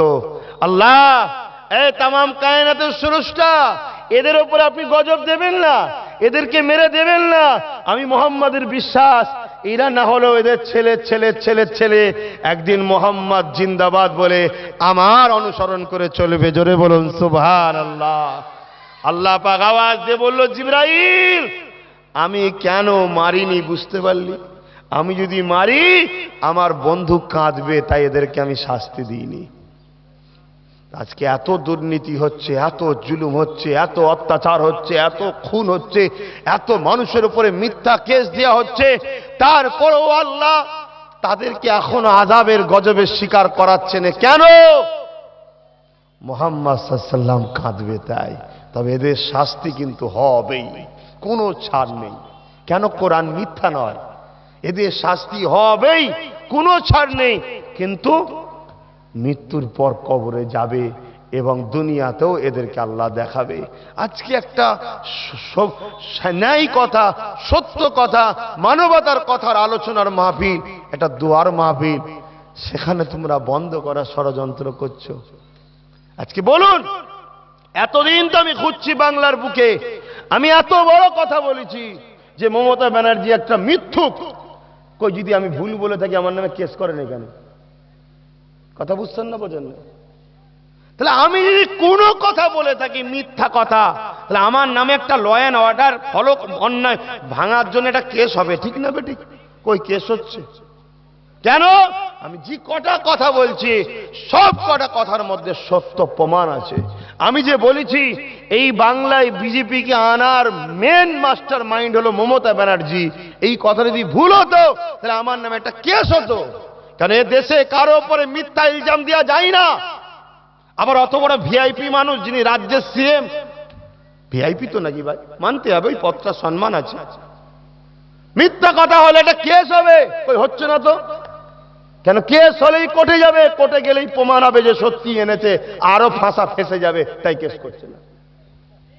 তখন হাইলাইট হয়ে যাবে, দুনিয়াময় মিডিয়া যাবে যে আজকের রায় চলতে শুনেছে পীরজাদা আব্বাস সিদ্দিকী ভার্সেস মমতা ব্যানার্জি, কে সত্যবাদী কে মিথ্যাবাদী, কোর্টের জজ আজকে ফাইসাল্লা দেবে। সেখানে মিডিয়াতে প্রমাণ হবে যে আব্বাস সিদ্দিকী মানে সত্যবাদী, সত্যবাদী ইনশাল্লাহ হবে। জোরে বলুন সুবহানাল্লাহ। আজকে বাংলার মানুষগুলোকে নিয়ে নাটক করা হচ্ছে, খেলা করা হচ্ছে। তা আমি আমার আল্লাহর সৃষ্টিগুলোকে বাঁচাবার জন্য চেষ্টা করব না? আমি আমার মা, আমার বাপ, আমার ভাই, আমার বোনগুলোকে বাঁচাবার চেষ্টা করব না? যদি বলেন ঠিক আছে, ইদানিং আরো রাগ কিসের হচ্ছে জানেন? যে আব্বাস সিদ্দিকী শুধু মুসলমানের হয়ে কথা বললে আরো ভালো হতো, আরো ভালো হতো। আব্বাস সিদ্দিকী মুসলমান ছেড়ে দিয়ে এখন আদিবাসীকে ভাই বলছে, দলিতকে ভাই বলছে, হিন্দুকে ভাই বলছে। আরে এ শিক্ষা আজকে নয়, হাজার হাজার বছর ধরে শিক্ষা পাওয়া গেছে। জীবনে কোনোদিন শুনেছেন ফুরফুরা শরীফ সম্বন্ধে কেউ কমনালের দাগ লাগাতে পেরেছে? কোনদিন? কেন পারবে না? কেন? ফুরফুরার ইতিহাস হাজার হাজার বছরের ইতিহাস। ফুরফুরা শরীফের চতুর্দিকে যারা বাস করে, আদিবাসী, দলিত, বাগদি, সাঁওতাল, সমস্ত সম্পদ যে আছে, ওই সম্পদের জমিদারি মালিক ফুরফুরার হযরত ছিল। সব দিয়ে দিয়েছেন, খাজনা দিতে হবে না, ফ্রি মকুব। ইতিহাস পড়ো, আমাদের ইতিহাস জানো। আমাদের এক হিন্দু মহিলা এসে হাজির দাদা হুজুরের কাছে, বাবা ফুরফুরার হযরত, আমার 5 বছর হয়ে গেছে, গরিব মানুষ, খাজনা নেই।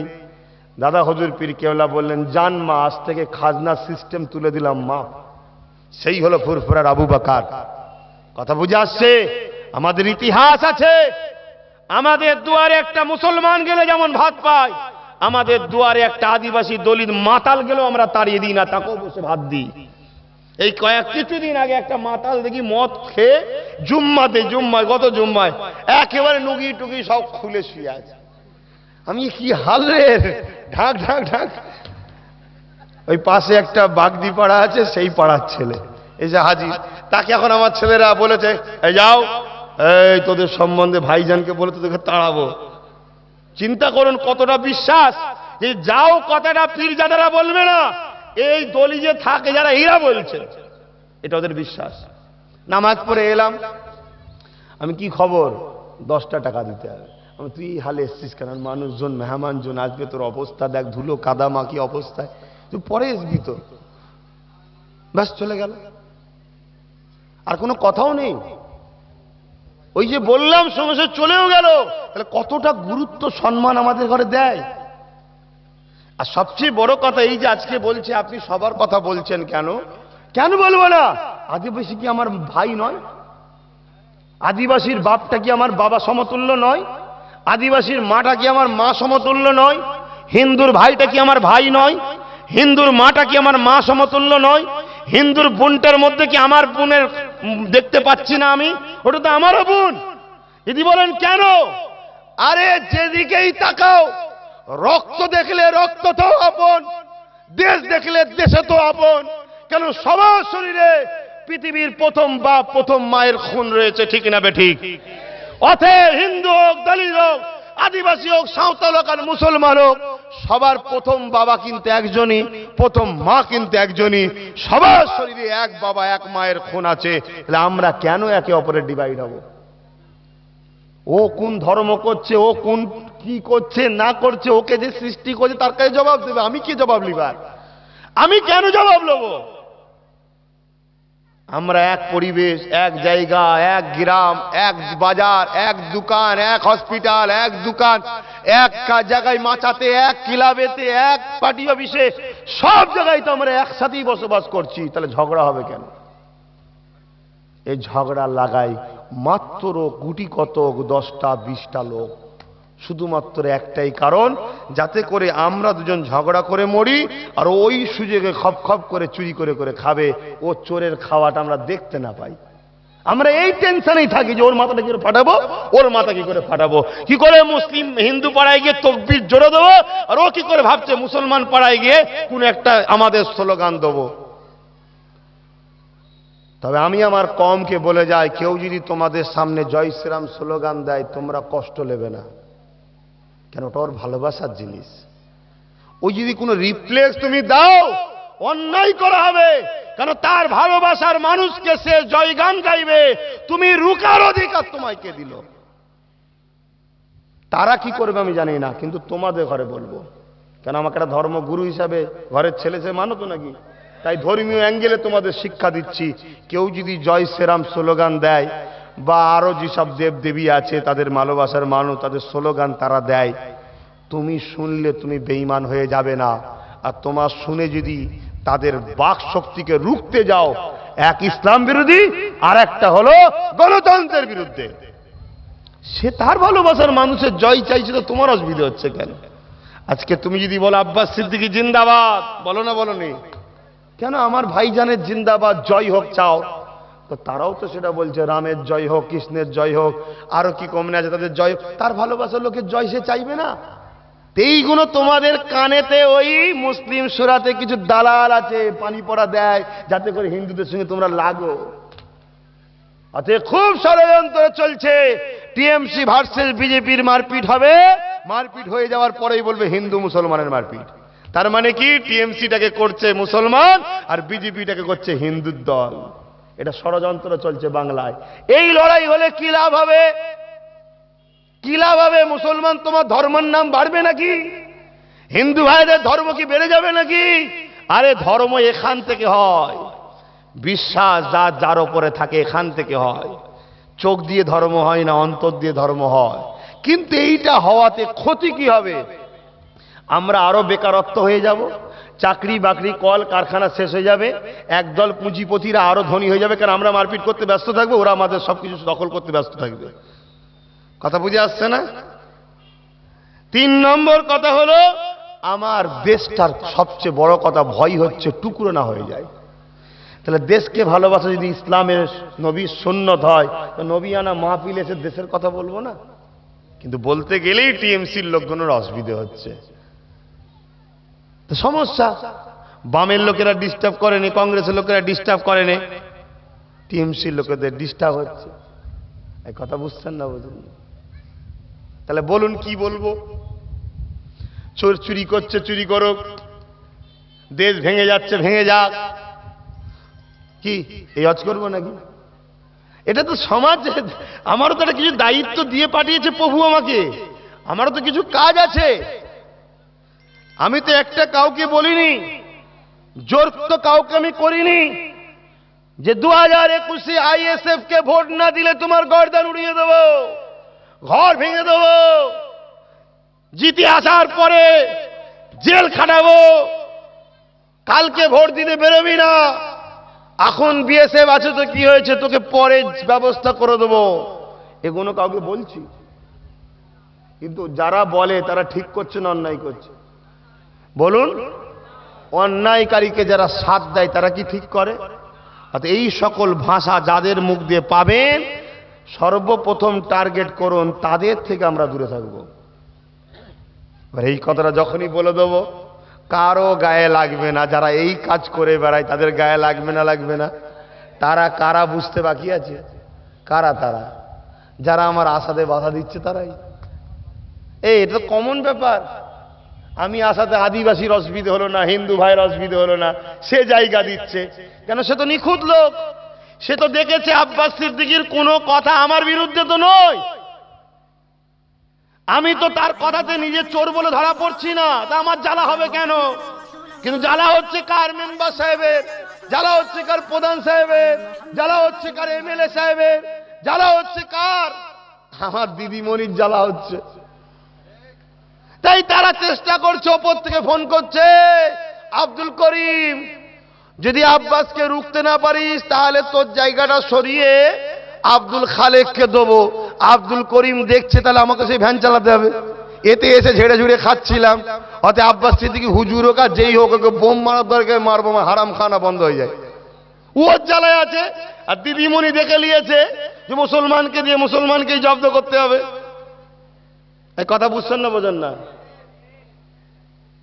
সেও চিন্তা করছে আমার পদ দরকার, পদ দরকার, কিন্তু একবারও ভাবলো না কালকে যদি হার্ট অ্যাটাক হয়ে মরে যাস তুই কবরে জবাব দিবি কি। ওর কিন্তু একবারও চিন্তা নেই। ও চিন্তা করছে আমি খাবো কি করে। যা খেয়েছিস তওবা তিল্লাহ করে দে, চুপচাপ হয়ে যা। এখন সহ্য হচ্ছে না। অ্যাকচুয়ালি ব্যাপারটা কি জানেন? আমার আল্লাহ বলেছেন সবাইকে মাফ করে দেবো, এক শ্রেণীর লোককে মাফ করব না। কারা? যারা মানুষের উপরে জুলুম করেছে, মানুষের হক মেরে নিয়েছে।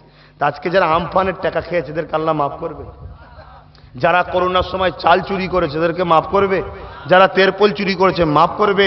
যারা সারদার টাকা ঝেড়ে খেয়েছে এদেরকে আল্লাহ মাফ করবে মনে হয়? কেন? এরা পরের হক মেরে খেয়েছে। কত গরিব মানুষ 5 টাকা 10 টাকা করে জমিয়েছিল মেয়ের বিয়ে দেবো বলে, 18 বছর হয়ে গেছে, মেয়ের বিয়ে দিবার সময় টাকা তুলবে, হঠাৎ করে শুনছে দিদির লোকেরা সারদার টাকা চুরি করলে চলে গেছে। তার মাথায় বাজ পড়লো না? লাস্টে দেখা গেল হয় মেয়েটা আত্মহত্যা করে দিল, তাই বাপ মা আত্মহত্যা করে, এরকম কত সংসার ভেঙে গেছে, বিয়ে হয়নি আর হয়নি। এই যে একটা অভিশাপ, হিন্দু মুসলমান এখানে নয়, মানুষের যে অভিশাপ, মানুষের স্রষ্টা দেখছে না, দেখে না, তা সে দেখা ছেড়ে দেবে কেন? হক কন্যাস তো। তাই এই সকল মানুষগুলো কখনো পরিবর্তন হবে না। আর যেগুলো দেখেন পেটের জ্বালায় ঝান্ডা বেঁধেছিল, পেটের জ্বালায় মিছিলে গেছিল, পেটের জ্বালায় একটু দিয়াল লিখে দিয়েছিল, সব দেখুন ফিরে চলে এসছে। এসেছে না? আসে না? কেন? এটা গরিবের হক মানে না তো, তাই ফিরে চলে এসছে। অতএব এই কথাগুলো যখন বলবো চোরেদের অসুবিধে হবে। অতএব বাপ রোদ বাড়ছে, কথা আর নয়। আসুন আমরা দোয়ার মাহফিলে একটু দোয়া করব, তার আগে একটু সালাম পড়াবো। কি গো, আর দু কথা বলবো না ছেড়ে দেবো? না, অসুবিধা হচ্ছে? যারা যে সকল ভাইগুলো দাঁড়িয়ে আছেন কি বলছেন, অসুবিধা হচ্ছে? না না, লোকের জন্য নয় ভাই, যা আছে আলহামদুলিল্লাহ। হ্যাঁ, এইটা জড়ো করতে গিয়ে নেতাদের 10 লাখ খরচ হয়ে যাবে। এইটা জড়ো করতে গিয়ে অথচ আমি 30,000 টাকা লোক। এইটাই তো মাথা কাজ করছে না, যে আমরা টাকা দিচ্ছি তাও লোক আসছে না, আর ওকে টাকা দিয়ে আনছে তাও লোক ছুটছে। আরে মানুষ হ, তোর পিছনে লোক ছুটবে। চুরি করা বন্ধ কর, লোক ছুটবে। নেতার মতো নেতা হ, লোক ছুটবে। ঠিক না বেটি? সুখে দুঃখে লোকের পাশে যাবি, লোক ছুটবে। কোনো ক্যাম্পেনিং করতে হবে না, তোর কর্মই তোকে জিতাবে। আর না হয় ওই দুয়ারে সরকারের থেকে হাঁড়িতে সরকার ঢুকে গেল, জিতার লাইন নেই, জিতার লাইন নেই। কথা বুঝে আসছে না? না কেন? 4.5 বছর লুটে এখন স্বাস্থ্যসাথী কার্ডের নামে এনপিআর করছে কি জানি।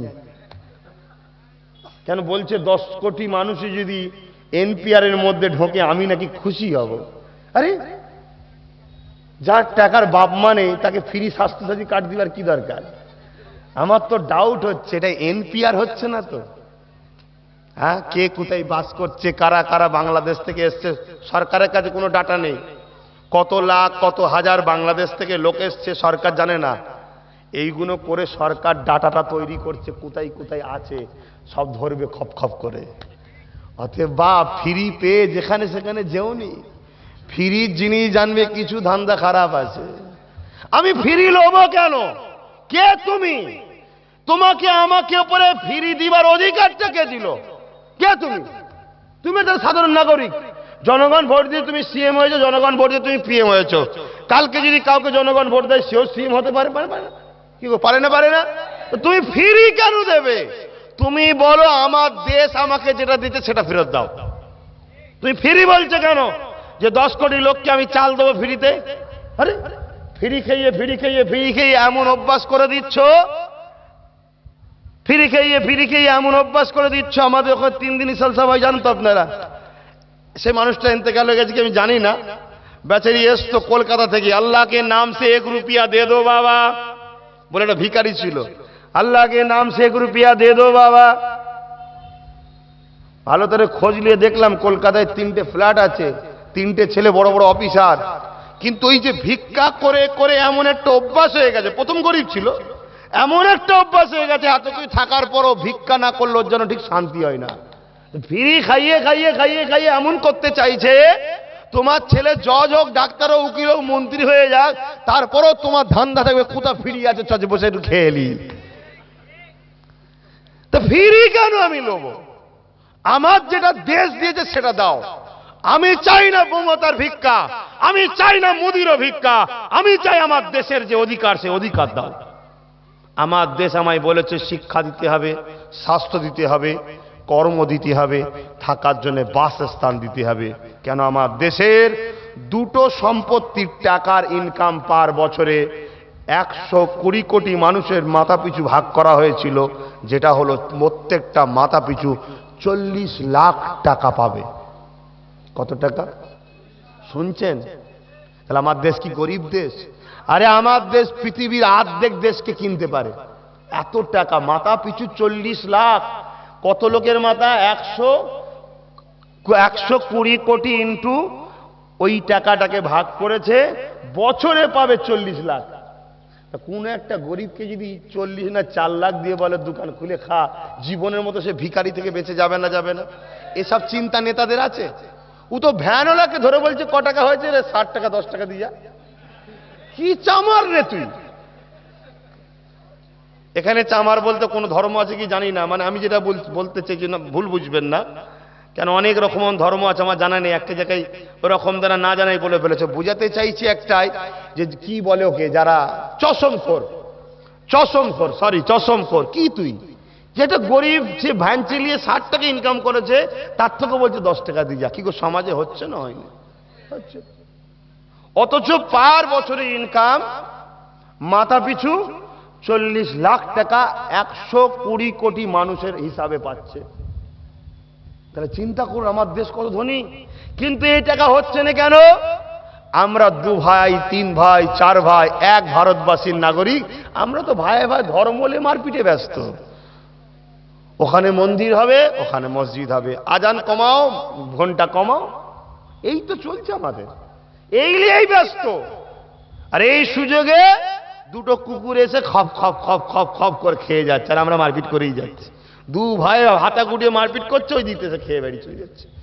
লাস্টে যখন মারপিট শেষ, ঘরে যে দেখছে খাবার নেই, দুজনে পেট টিপে শুয়ে আছে। এই তো হচ্ছে আমাদের। অতএব আশা করব আপনারা জাগুন, ভাবুন। দেশকে ভালোবাসা এটা একটা ধর্মীয় পাঠ। ইসলামের যারা মাননেওয়ালা তাদেরকে বলি, দেশকে ভালোবাসা নবী মুহাম্মদ সাল্লাল্লাহু আলাইহি ওয়াসাল্লামের সুন্নাত, অর্থাৎ দেশকে ভালোবাসলে সওয়াব হবে, নেকি হবে। জোরে বলুন সুবহানাল্লাহ। আর দেশকে যখন ভালোবাসবেন, তাহলে দেশের মধ্যে যেটা আছে সেটাকে ভালোবাসতে হবে। দেশের মধ্যে যে যে মানুষগুলো আছে সেগুলোকে ভালোবাসবেন না? ভালোবাসুন। এই কথা বললাম। আগামী দিন আমি আব্বাস সিদ্দিকী, হ্যাঁ আমি একজন পীরের ঘরের ছেলে, কথা ঠিকই, কিন্তু ধর্মগুরু ঘরের ছেলে দিয়ে ডাক্তার হতে পারে, ধর্মগুরু ঘরের ছেলে দিয়ে জজ হতে পারে, ধর্মগুরু ঘরের ছেলে দিয়ে ব্যবসায়ী হতে পারে, ধর্মগুরু ঘরের ছেলে রাজনীতির সৎ পরামর্শ দিতে পারে না? পারে না? তাই সৎ পরামর্শ দিয়ে আমি চাই আদিবাসী ভাইদের মধ্যে থেকে ভালো লিডার উঠে আসুক, দলিতদের থেকে ভালো লিডার উঠে আসুক, গরিব বঞ্চিত হিন্দুদের থেকে ভালো লিডার উঠে আসুক। ধর্ম ধর্মের জায়গায় থাকবে, তোমার ধর্মগুরু ধর্মগুরুর জায়গায় থাকবে। পেটে খিদে রেখে ধর্ম হয়নি বা, পেটে খিদে রেখে ধর্ম হয় না। মা বিছানায় ছটফট করছে, চিকিৎসা করতে হবে, 2 লাখ দরকার, ওই মায়ের কষ্ট দেখে ধর্ম হয় না। তাই ইসলাম বলছে তোমার সামনে যদি খাবার এসে যায় আগে খাবারটা খেয়ে নাও, তারপরে প্রভুর উপাসনাটা করবে। না হয় উপাসনায় দাঁড়িয়ে বলবে কি আছে, ভালো মন্দ দিল না শাক ডাল দিল, তাহলে উপাসনায় তোমার মন লাগবে না। তাহলে আগের পেটের খিদেটা মিটাও, ভালো খাও। আর মোস্তফা জানে রহমত ১৫০০ বছর আগে বলে গেছে, অভাবী মানুষকে ধ্বংসের দিকে নিয়ে যায়, অভাবী মানুষকে জেনার দিকে নিয়ে যায়, অভাবী মানুষকে খুনের দিকে নিয়ে যায়, অভাবী মানুষকে দুর্নীতির দিকে নিয়ে যায়। আজ এই অভাবের জন্যই আমরা কুফরির দিকে চলে যাচ্ছি, বেঈমান হয়ে যাচ্ছি, জাহান্নামী হয়ে যাচ্ছি, হারামখোর হচ্ছি, গরিবের রক্তকে চুষে খাচ্ছি অভাবের জন্য। এই অভাব এত বাড়তে চলেছে, আগামী দিন দুপুরে পেটের জ্বালায় ৫০০ টাকার জন্য শুনবেন কেউ কাউকে মার্ডার করে দিয়েছে পেটের জ্বালাতে। বাচ্চার ওষুধ কিনতে হবে, পয়সা ছিল না, রাস্তায় কাউকে ধরেছে, ৫০০ টাকা কাটতে গেছে, সে টানাটানি করতে গেছে, লাস্টে তাকে ঠেলেছে, পড়ে গিয়ে মাথা ফেটে মরে গেছে। এটা আগামী দিন হতে চলেছে। এখনো জাগুন, এখনো জাগুন, একে অপরের পাশে দাঁড়ান, গরিবরা এক জায়গায় হন, এটাই আমার লক্ষ্য। আমি কোনো নেতা হতে আসিনি, আমি আদিবাসী ভাইদের ঘরে নেতা বানাতে এসেছি, দলিতদের নেতা বানাতে এসেছি, মতুয়াদের নেতা বানাতে এসেছি, গরিব হিন্দুদের থেকে নেতা বানাতে এসেছি। হে আমার বঞ্চিত কওম মুসলমান, ৭৪ বছর তোমরা বঞ্চিত হয়ে আছো, তোমাদের লাশ এত পড়েছে, এই দেশের রাজনীতির জন্য অন্য কারো লাশ এত পড়েনি, তোমাদের পরিবার এত বিধবা হয়েছে, অন্য কারো হয়নি, তোমরা এত জেলে আজও আছো, অন্য কেউ নেই, মিথ্যা মামলায় তোমরা ভুগছো। তাই তোমাদের মধ্যে থেকে ভালো লোককে নেতা বানাতে এসেছি। যদি এই মহান কাজে তোমরা আমার সাথ না দাও, আমি দুঃখিত হব, আমি কষ্ট পাবো। আল্লাহর কাছে বলবো, আল্লাহ চেষ্টা আমি করেছিলাম কিন্তু হয়নি, আমাকে ক্ষমা করে দেন। কিন্তু তুমি কি জবাব দেবে তৈরি হও, তোমারও দায়িত্ব আছে না নাই? আছে না নাই? কেউ যদি সত্যের দিকে ডাকে, ন্যায়ের দিকে ডাকে, ভালোবাসার দিকে ডাকে, মানবতার দিকে ডাকে, তার ডাকে সাড়া দেওয়া দরকার আছে না নাই? আমি সরকারকে বলছি, পেন খাতা কলম দেন, বাচ্চাদের গরিব ফ্রি পড়াবার ব্যবস্থা করে, গ্রামে গ্রামে শিক্ষা প্রতিষ্ঠান তৈরি করেন। সরকার বলছে মদের লাইসেন্স যা, মদের দোকান কর। আমি বলছি বই খাতা দাও, বলছে মদের দোকান কর। পৃথিবীতে একটা দেশ যারা মাত্র ১,১০,০০,০০০ পৃথিবী চালাচ্ছে, তারা কারা ভাই? একটু বলবেন? ইহুদি। কারা? ইহুদি। কেন ভাই? ওদের ১,১০,০০,০০০ই শিক্ষিত। কথা কিছু মাথায় ঢুকলো?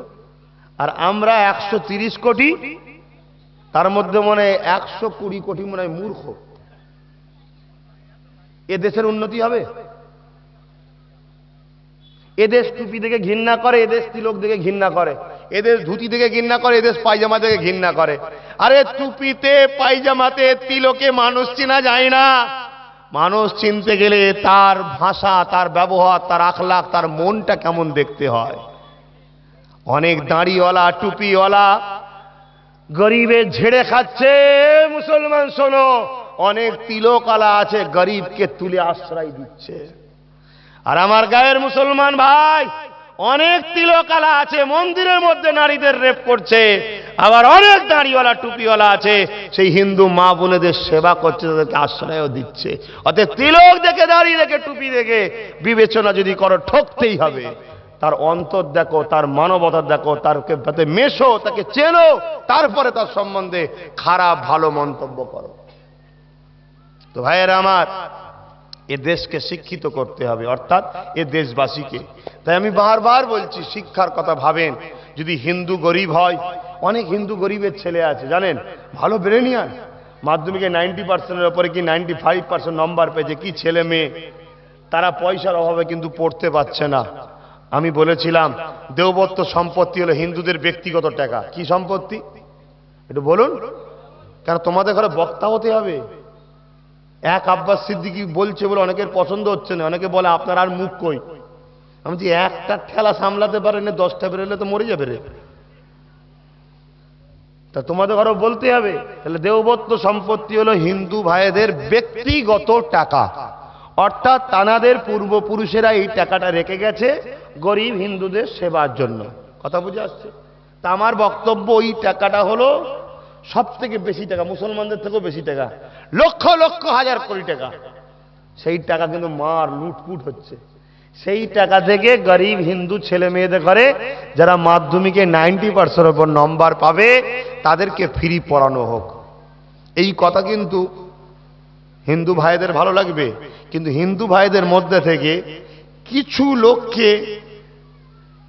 বর্ণবাদীরা টাকা দিয়ে কিনে রেখেছে, তাদের দ্বারা দেখবেন তিলক তিলক দিয়ে আমার বিরোধী বলাবে, যাতে করে মুসলিম সমাজ আমাকে ভালোবাসেন, তাদের রাগ হবে। ঠিক না বেঠিক? যাতে করে আস্তে আস্তে ওদের থেকে আপনারা দূরে সরে যান। না, একজন বলছে বলে সবাই দোষী নাকি? এক কথা বুঝছেন না, বোঝেন না? যে অন্যায় করে সে দোষী, তার ভাগ অন্যজনকে দেবো কেন আমি? ঠিক তেমনই কোনো হিন্দু যদি আমাদের প্রশংসা করে, আমাদের বিষয়ে বাঁচাবার কথা বলে, ঠিক দেখবেন একটা দাড়িওয়ালা টুপিওয়ালা বসিয়ে দিয়ে 10,000 টাকা দিয়ে সেই হিন্দুর বিরুদ্ধে বলাবে, যাতে করে বাকি হিন্দু ভাইরা আমাদের ঘরে খারাপ ধারণা করে। এগুলো লজিক, এগুলো পলিসি। তো ভাইরা আমার, কিন্তু বাস্তব হলো এটাই, হাজার হাজার পুরোহিত, হাজার হাজার হিন্দু ধর্মগুরুরা, তাদেরও অনেকের বাড়ি ছিটে বেড়ার আছে, অনেক গরিব আছে। শুধু মুসলিম ইমাম গরিব তা নয়, তারাও গরিব আছে, আছে না নাই? তা দেবত্ব সম্পত্তি দেখে তাদের ওই ধর্মগুরুগুলোকে তাদের বাচ্চাদের ফ্রি পড়ানোর ব্যবস্থা করা হোক, তাদের বাচ্চাদের কর্মসংস্থান করা হোক, তাদের পরিবারের বাচ্চাদেরকে কি বলে পড়ানোর ফ্রি ব্যবস্থা করা হোক, গরিবদের চিকিৎসা করা হোক। আর বন দপ্তরের টাকা হলো আদিবাসীদের। আমার বক্তব্য হলো আদিবাসী ভাইদের ঘরে বন দপ্তরের টাকা থেকে স্কুল কলেজ চিকিৎসা ফ্রি গরিবগুলোকে করা হোক। আর মুসলমানদের সম্পত্তি হলো ওয়াকাফ সম্পত্তি। কি ওয়াকাফ? যার পার বছরের ইনকাম হলো 22,000 কোটি টাকা। এর থেকে অনেক বেশি হিন্দু ভাইদের দেবত্ব সম্পত্তির ইনকাম। এই 22,000 কোটি টাকা আমার দাবি হলো মুসলিম গরিব ছেলে যারা আছে, পড়াশোনা করতে চায়, ভালো রেজাল্ট, পয়সা দিয়ে তাদের পড়াশোনা করানো হোক, চিকিৎসা করানো হোক, ইমামদের ছেলেদেরকে ফ্রি পড়াশোনার ব্যবস্থা করা হোক। কথা বুঝে আসছে? ইত্যাদি ইত্যাদি। এই জায়গায় আমার কথা কেউ মানছে না, তাই আমি চেয়েছি আদিবাসী ভাইদের মধ্যে থেকে ভালো ভালো লিডার হোক, তারা গিয়ে লড়াই করে দেবত্ব সম্পত্তি কিনে আনবে, তার কমকে দেবে। হিন্দু ভাইদের গরিবদের মধ্যে ভালো ভালো লিডার হোক, তারা তাদের দেবত্ব সম্পত্তি কিনে এনে তাদের গরিবদের দেবে। আর ওয়াকাফ সম্পত্তি আমার মুসলিম কওমের মধ্যে ভালো ভালো লিডার হোক, তারা ওয়াকাফ সম্পত্তির দায়িত্ব নিয়ে তাদের ঘরে গরিবদের ঘরে দেবে। এই চিন্তাটা আব্বাস সিদ্দিকীর করা কি ভুল হয়েছে? এই চিন্তায় আমার সাথ দেবেন তো আপনারা? হাত তুলতে হবে না, এখন হাত তুললে ফটো ফটো তুলে বা টের মার্ক করবে।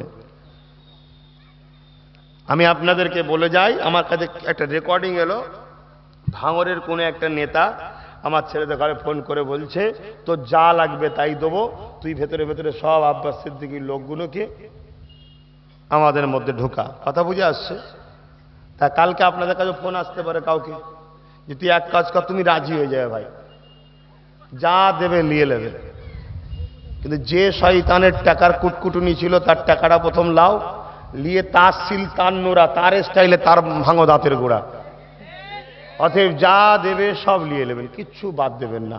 ঝান্ডা ধরবেন, ক্লাবে চ যাবেন, দিয়াল লিখবেন, ইনকিলাব বল বলবেন, আরো যা স্লোগান আছে যা বলে, তবে কিছু স্লোগান বলবেন না যার মধ্যে শিরক আছে। একটা জায়গা শুধু মাথায় রেখে দেবেন, প্রভুর সাথে কাউকে শরিক করবেন না। প্রভুর জায়গাটা কাউকে দিলে সব থেকে বড় পাপ। কথা বুঝে আসছে? অতএব এইগুলো মাথায় রাখবেন, কিন্তু ঠিক জায়গায়। একবার সন্তানটাকে দেখবেন, একবার ভাইটাকে দেখবেন, আমার দলিত ভাই, হিন্দু ভাই, আদিবাসী ভাই, একবার বন্ধু মনে করেন, সাথী মনে করেন, বাচ্চা মনে করেন, একবার দেখবেন। আমি কথা দিচ্ছি, মুসলমান আলাদা জিনিস, আর ইমানদার মোমেন মুসলমান আলাদা জিনিস। মুসলমান কোটি কোটি পাওয়া যায়, মোমেন ইমানদার মুসলমান খুঁজে পাওয়া মুশকিল।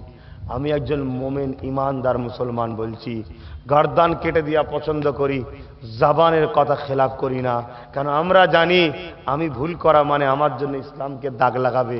আমার জীবন 100 বার পেলে 100 বার কোরবান করব ইসলামের জন্য। ইসলামকে দাগ লাগাতে আমরা দিই না, পছন্দ করি না। তাই আমি বলে গেলাম, যদি আমার এমএলএ গুলোকে আপনারা জিতান, যেমন নেতাজি বলেছিল রক্ত দাও স্বাধীনতা দেবো, নেতাজিকে ভালোবাসি আমি, অনুসরণ করি আমি, কেন তিনি আমার নায়ক, আমার দেশের নায়ক, ভালোবাসি তেনাকে। আমি বলে যাচ্ছি আমার এমএলএ গুলোকে জিতাও, ইজ্জতের সাথে অধিকার যেটা দেশ দিয়েছে ওই অধিকার নিয়ে মাথা তুলে বাঁচার স্বাধীনতা দেবো, ব্যাস, আর কথা নয়। আসুন ধর্মীয় মাহফিল যখন একেবারে আইএসএফ এর ব্যানার হবে, ইন্ডিয়ান সেকুলার ফান্ডের ব্যানার হবে, সেখানে আরো আলোচনা হবে খুব শিগগিরই বিভিন্ন জায়গায়, ফেব্রুয়ারির সম্ভবত 15। কেন আমার তো জলসা ধরেন না, সারা বছর থাকে, আমাকে কম করে 3 মাস থেকে 4 মাস আমি পুরো জলসাগুলোকে মানে হয় কাটছি নাই কোনো জলসায় ডবল ডবল করে যেমন হোক করে সেটিং করছি, করে 4 মাস ফাঁকা করছি। কথা বুঝে আসছে তো? তো ফেব্রুয়ারির 15 তারিখের আগ পর্যন্ত বা ইসাল সাহেবের আগ পর্যন্ত ফাঁকা করতে পারছি না। এই সাল সাহেবের আগে পর্যন্ত ডবল করে 3টে করে যেমন হোক করে করে জলসাগুলো মেকআপ করেন। কেন যারা দাওয়াত করে 1.5 বছর 2 বছর আগে যাকে বলি সেই কাঁধে আমারটা করে দেন না, না আমারটা করে দেন না, কি হলো রে, না আমারটা করে দেন না, তবে পরে ডেট দিচ্ছি, না আমারটা করে দেন না, তো সমস্যা। তাই যেমন হোক করে করছি, করে ওই 3-4 মাস ফাঁকা করছি।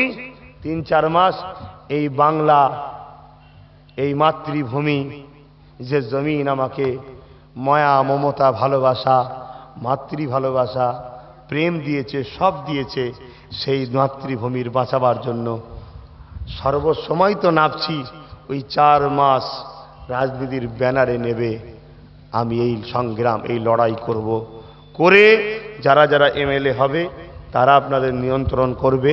প্রত্যেক মাসে একবার আসব, জনসভা হবে, জাতি ধর্ম বর্ণ নির্বিশেষে সবাই থাকবে। কারো কোনো অভিযোগ থাকলে দাঁড়িয়ে বলবে, এমএলএ পাশে বসবে, নোট হবে, 1 মাসের মধ্যে সমাধান হবে। নাই তোকে যেমন জিতিয়েছি পরের মাসে এসে গাছে তোকে বাঁধবো, তাই পারবো না? আরে আমাদের ভোটে এমএলএ, ওদের থেকে আমাদের দাম অনেক বেশি। শুধু আমরা বিক্রি হয়ে যাই বলে জিতার পরে গুরুত্ব দেয় না, কেন 500 টাকায় ভোট বিক্রি করেছি তো। অতএব যে ভোট কিনবে জানবে খরিদ্দার, এই পাইকারি বিজনেসম্যান, একে আগে হারাও, কারণ 500 টাকায় কিনে 5000-এ বিক্রি করবে। ভুলে রাখবেন, সামনে বিপদটা হলো এনআরসি, এনপিআর, সিএএ, ক্যাম্পে ভরে দেবে। কথা বুঝে আসছে না? আসুন আল্লাহ পাকের দরবারে দোয়া চাইব। তার আগে সুন্নতি স্টাইলে দুয়ার মাহফিল যখন একটু সালাম দেবো। এ নবী, না না বললাম তো,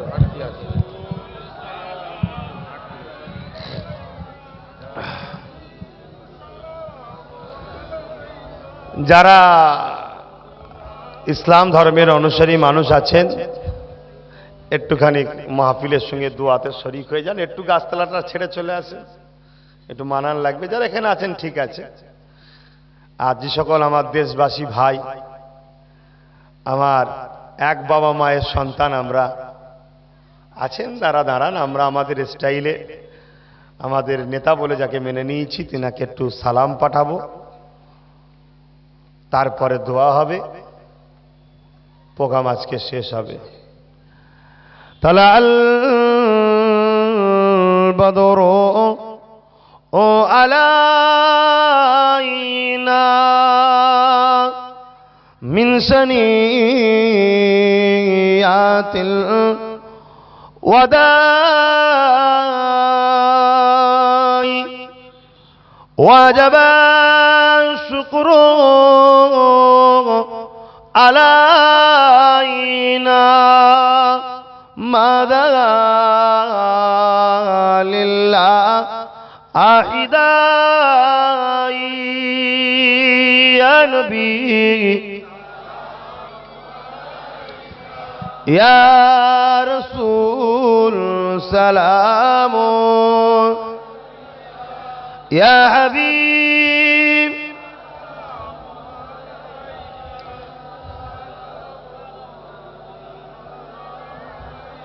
কঠিন হাসরের দিনে কি আছে মোদের কপালে গুনাহগার উম্মাহ আতো আপনার লইবেন সঙ্গে মাহশরে ইয়া নবী সালাম ইয়া রাসূল সালাম ইয়া হাবিব সালাওয়াতুল্লাহ।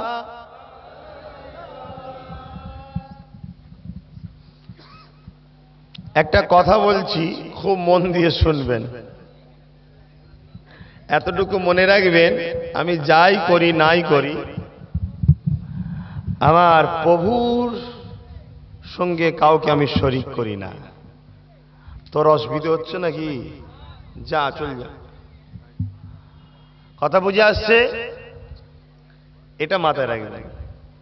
অতএব নিম হাকিম খাতরাই জান আর নিম মোল্লা খাতরাই ঈমান, এতটুকু বিশ্বাস রাখতে পারেন। ওয়া আম্মা বিনিআমাতি রাব্বিকা ফাহাদ্দিস, অহংকার নাই, আল্লাহর শুকরিয়া আদায় করে বলছি। কোন কথা বললে আল্লাহর সঙ্গে শিরক হয় না হয় আমি খুব ভালো বুঝি। একটা কথা জিজ্ঞেস করছি, একটা মা তার এক ধরনের বাচ্চা, আর আরেকটা মা, একটা মায়ের 10টা বাচ্চা এক ধরনেরই, মিজাজ টিজাজ চাল চলন মাইন্ড চিন্তা ভাবনা সব একই, ধর্ম কালচার সব একই। আর আরেকটা মায়ের 10টা ছেলে 10 কোয়ালিটি। বলুন কষ্ট এখন এই দুই মায়ের মধ্যে, দুই মা তার ছেলেগুলোকে লালন পালন করে ভালোবাসা দিয়ে বড় করেছে, বলুন কোন মায়ের সুনামটা বেশি হবে?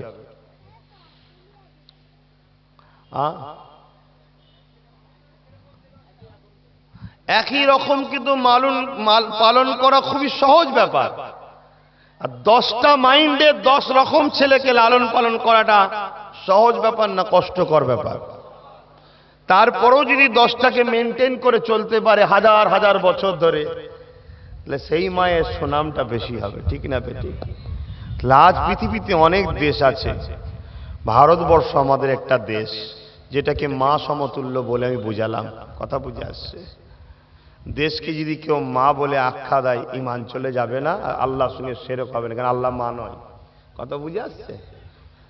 এখন আপনাদের সাথে কথা বলতে গেলে আমার বিরাট ভয় লাগে, কেন ওই বললাম নিম মোল্লা খাতরা ঈমান ফতোয়া দিবার জন্য বাপ রে বাপ বসে আছে। আবার নতুন করে এখন তো বাপ রে বাপ কিছু টিএমসির ভাড়াটিয়া বক্তা বেরিয়েছে, কি একদম পিছনে লেগে যাবে, খুব সমস্যা। আজকে ভারতবর্ষ এমন একটা দেশ, যে দেশে 10টা বাচ্চা 10 কোয়ালিটির, তথাপি এ দেশ হাজার হাজার বছর ধরে 10 জনকে নিয়ে সমানভাবে চলে আসছে।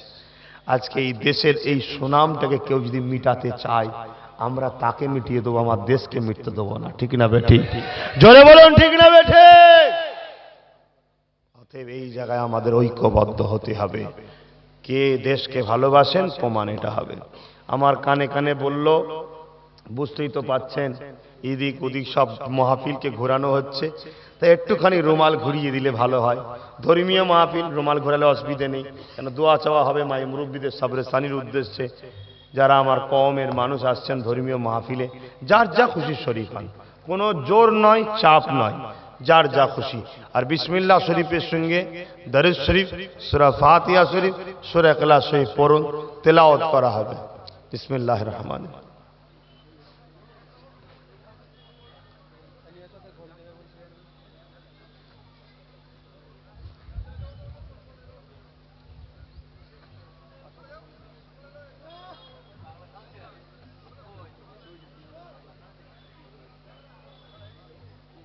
কি হয়েছে, সমস্যাটা কি জিজ্ঞেস কর। গোঙা নয় রে বাবা, ওই আমাদের থেকে ভালো। পাগল যদি হয় ও আমাদের থেকে ভালো, আমাদের হিসাব হবে, ওর হিসাব হবে না। ভালো নয়? আমি জানি আমি জান্নাত যাব কি, কিন্তু যদি পাগল হয় ওর জন্য নিশ্চিন্তে ও জান্নাত যাবে। কিন্তু আমার তো টেনশন, আমায় ধরবে আল্লাহ, কি করেছিস বল, কৈফিয়ত দিতে হবে। হ্যাঁ,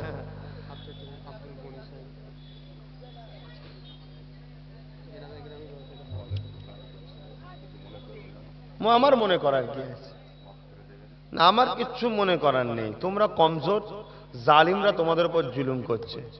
আমি দোয়া করি আল্লাহ তোমাদের ঘরে ন্যায়ের পক্ষে শক্তিশালী করুক, জালিমদের আল্লাহ কমজোরি করে দিক, তাদের যে পাওয়ারকে আল্লাহ কেড়ে নিক। বলুন আমিন। আবার দু হাতে ঘড়ি পড়লেও তো ফতোয়া দেবে। বিশ্ববিখ্যাত খেলোয়াড় মারাদোনা, নাম শোনেন না? বিশ্ববিখ্যাত খেলোয়াড়, সে সবসময় দু হাতে ঘড়ি পরে ঘুরে বেড়াত। তার বেলায় মুফতিরা ফতোয়া দেয় না। মৌলী সাহেব, আমার তো ভাই ফতোয়ান মৌলী সাহেবরাই দিই। তা বলে সবাই না, বেশিরভাগ মৌলী সাহেব ভালোবাসে। একটা দুটো থাকবে ভাই, চাল থাকলে কাঁকড় থাকবে, ঠিক না বেঠিক গো? চাল থাকলে কি থাকবে, আর কাঁটা থাকলে কি থাকে? ছাড় পোকা খতম করতে গেলে কি করতে হয়? হ্যাঁ না, রোদে দিতে হয়, মানে তাপ দিতে হয়, তাপ। তো ওই মৌলী সাহেব কিছু আছে, সব লিস্ট হচ্ছে, ওদেরও তাপ দেওয়া হবে। কথা বুঝে আসছে? খুব চিল্লাচ্ছে তো, সময় আসুক, ওরা তাপ পাবে, দেখবেন। ফটর ফটর করা বুঝবে ওখানে। দাঁড়াও, একটা মানুষ শক্কর দিয়েছি, একটু পড়িয়ে দিবার শখ পড়ে আছে। আমি যদি এই সময়টা কেউ ফটো দেওয়া দেখা তুলছে, এই তুলি যেন ছেড়ে দেয়, বিপদ হয়ে যাবে। তুই নি বাবা, বন্ধ কর, বন্ধ কর, তেলাওয়াত কর। আমার কথাতে, ভাষাতে, ব্যবহারে আমার প্রিয় দেশবাসী, আমার আব্বা আম্মা, ভাই বোন কেউ কষ্ট পেলেন, আমি চাই মানুষ আজাদ থাকবে, মুক্তি থাকবে, কারো দাস নয়। গরিব হোক, কালো হোক, ফর্সা হোক, যেই হোক, হিন্দু হোক, দলিত হোক, আদিবাসী হোক, একমাত্র স্রষ্টা ছাড়া আমরা কারো দাস দাসী নয়। মানুষ মুক্তি থাকবে। কারো কাছে গিয়ে হাত পাততে কেন মানুষকে হবে? তোমার যে ডিউটি তোমার কাছে দেওয়া আছে, ওটা যার যার অধিকার তাকে ফিরিয়ে দাও, এটা হচ্ছে আমার লক্ষ্য। এই মিশনে আমি লড়ছি, এই লড়াইয়ে আমার উপরে অনেক বাধা আসছে। আপনারা আমার পাশে দাঁড়াবেন, সাথ দেবেন, হাত তুলে দেখান, সাথ দেবেন, লড়াই করবেন, সংগ্রাম করবেন, হাত নাবান। সুন্দর রাস্তা হলো, আর 3 মাস 4 মাস পরে গণতান্ত্রিক প্রক্রিয়ায় আমায় যাকে বলবো তাকে ভোট দিয়ে জিতিয়ে দেবেন। কথা বুঝে এসেছে? একটাবার এই বাচ্চার উপরে বিশ্বাস করতে পারি, ইনশাআল্লাহ। ইনশাআল্লাহ আমি বলে গেলাম, বেশি নয়, 40-50টা যদি দিতে পারেন, আমি বলে যাচ্ছি, আপনি ভাবতে পারছেন না 74 বছর যা হয়নি সেই মুক্তি, আজাদ, শান্তি আপনারা পাবেন। কেন? এই 40-50টা যেখানে পাবো, ওই বিধানসভাতে সে হিন্দু হোক, দলিত হোক, আদিবাসী হোক, খ্রিস্টান হোক, মুসলমান হোক, যেই হোক, কারো শিক্ষা, স্বাস্থ্য, দুবেলা খাবার, কোন রকম সমস্যা থাকবে না, সমাধান করব। কেন? আমি চাই আমার এমএলএ প্রত্যেকটা বিধানসভাকে একটা মডেল করুক, যে মডেলটা দেখে শুধু ভারত না এশিয়া ফলো করবে। যে একটাই বসুক না, ওর অসুবিধা কি হচ্ছে? কথা বুঝে আসছে?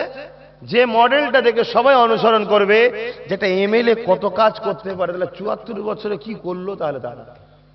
ওই জন্যে আমি আগাচ্ছি, এটা কেউ ভালো নজরে তাকাচ্ছে না, সবাই মিলে চাপতে চাইছে। বাম কংগ্রেস একটা দরদ দেখিয়েছে জোট করার, কিন্তু মাইকে বা ফেসবুকে, পেপারে বললে হবে না, টেবিলে বসতে হবে। তাই তাদেরকে আমরা 7 তারিখ পর্যন্ত ডেট দিয়েছি, আর বাকি আছে 5 দিন। 5 দিনের মধ্যে তাদের কত দরদ আছে দেখব, ঠিক না বেঠিক? আজকে সবাই বলছে বিজেপিকে রুখতে হবে, বিজেপিকে রুখতে হবে, আর বিজেপিকে রুখতে হবে যখন সবাই এক হচ্ছে না কেন? ঠিক না বেঠিক? বিজেপিকে মানুষ খুশি মনে মেনে লাইনে, বিজেপিকে মানুষ মেনেছে টিএমসির অত্যাচারে, নাচারে মেনেছে। হ্যাঁ, আমার বাংলার হিন্দু, আমার বাংলার মুসলমান, আমার বাংলার আদিবাসী, আমার বাংলার দলিতদের কালচারটা সম্পূর্ণ আলাদা। এরা কেউ বিজেপিকে খুশি মনে মেনে নেয়নি, এরা মেনেছে একমাত্র টিএমসির অত্যাচারে। আর টিএমসি অত্যাচার করেছে কেন? বিজেপিকে আনবে বলে। কেন? মমতা খোদ নিজে রেল মিনিস্টার ছিল বিজেপি থেকে, জানেন না আপনারা? তাহলে তো সেই জায়গায় রইল বাম কংগ্রেস। তারা তো ৭৪ বছর আর ২২ বছর যতটা দরকার ততটা করেনি। তারপরেও যাই হোক, ফিতনা ফাসাদের মধ্যে থেকে আমরা কমসে কম এক মাচানে বসতে পারতাম, এইটুকু তো ভ্রাতৃত্ব রেখেছিল। তাই তাদেরকে বলেছিলাম, চলো, সব জায়গায় তো আমি প্রার্থী দিচ্ছি না, চলে আসো। তারা আসবে বলছে, কিন্তু মুখে বললে হবে না, তাদেরকে খাতা কলমে আসতে হবে। নিজেরা জোট করবে বলছে, হচ্ছে ১৯২টা সিট ঘোষণা করে দিলে। তার মানে কি?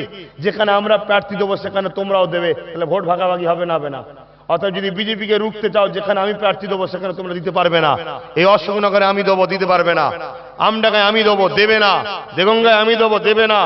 হাড়ুয়ায় যদি কি বলে, হাড়ুয়া আমি দেবো, দেবে না। এখানে কি বলে, বনগা আছে, বাগদা আছে। কেন? আমাদের সঙ্গে আদিবাসী, মতুয়া, হিন্দু, দলিত সব সমাজের লোক আছে। শুধু যে মুসলমান লিডার করবো তা নয়, হিন্দু দাঁড় করাবো, দলিত দাঁড় করাবো, আদিবাসী দাঁড় করাবো, সবাইকে দাঁড় করাবো।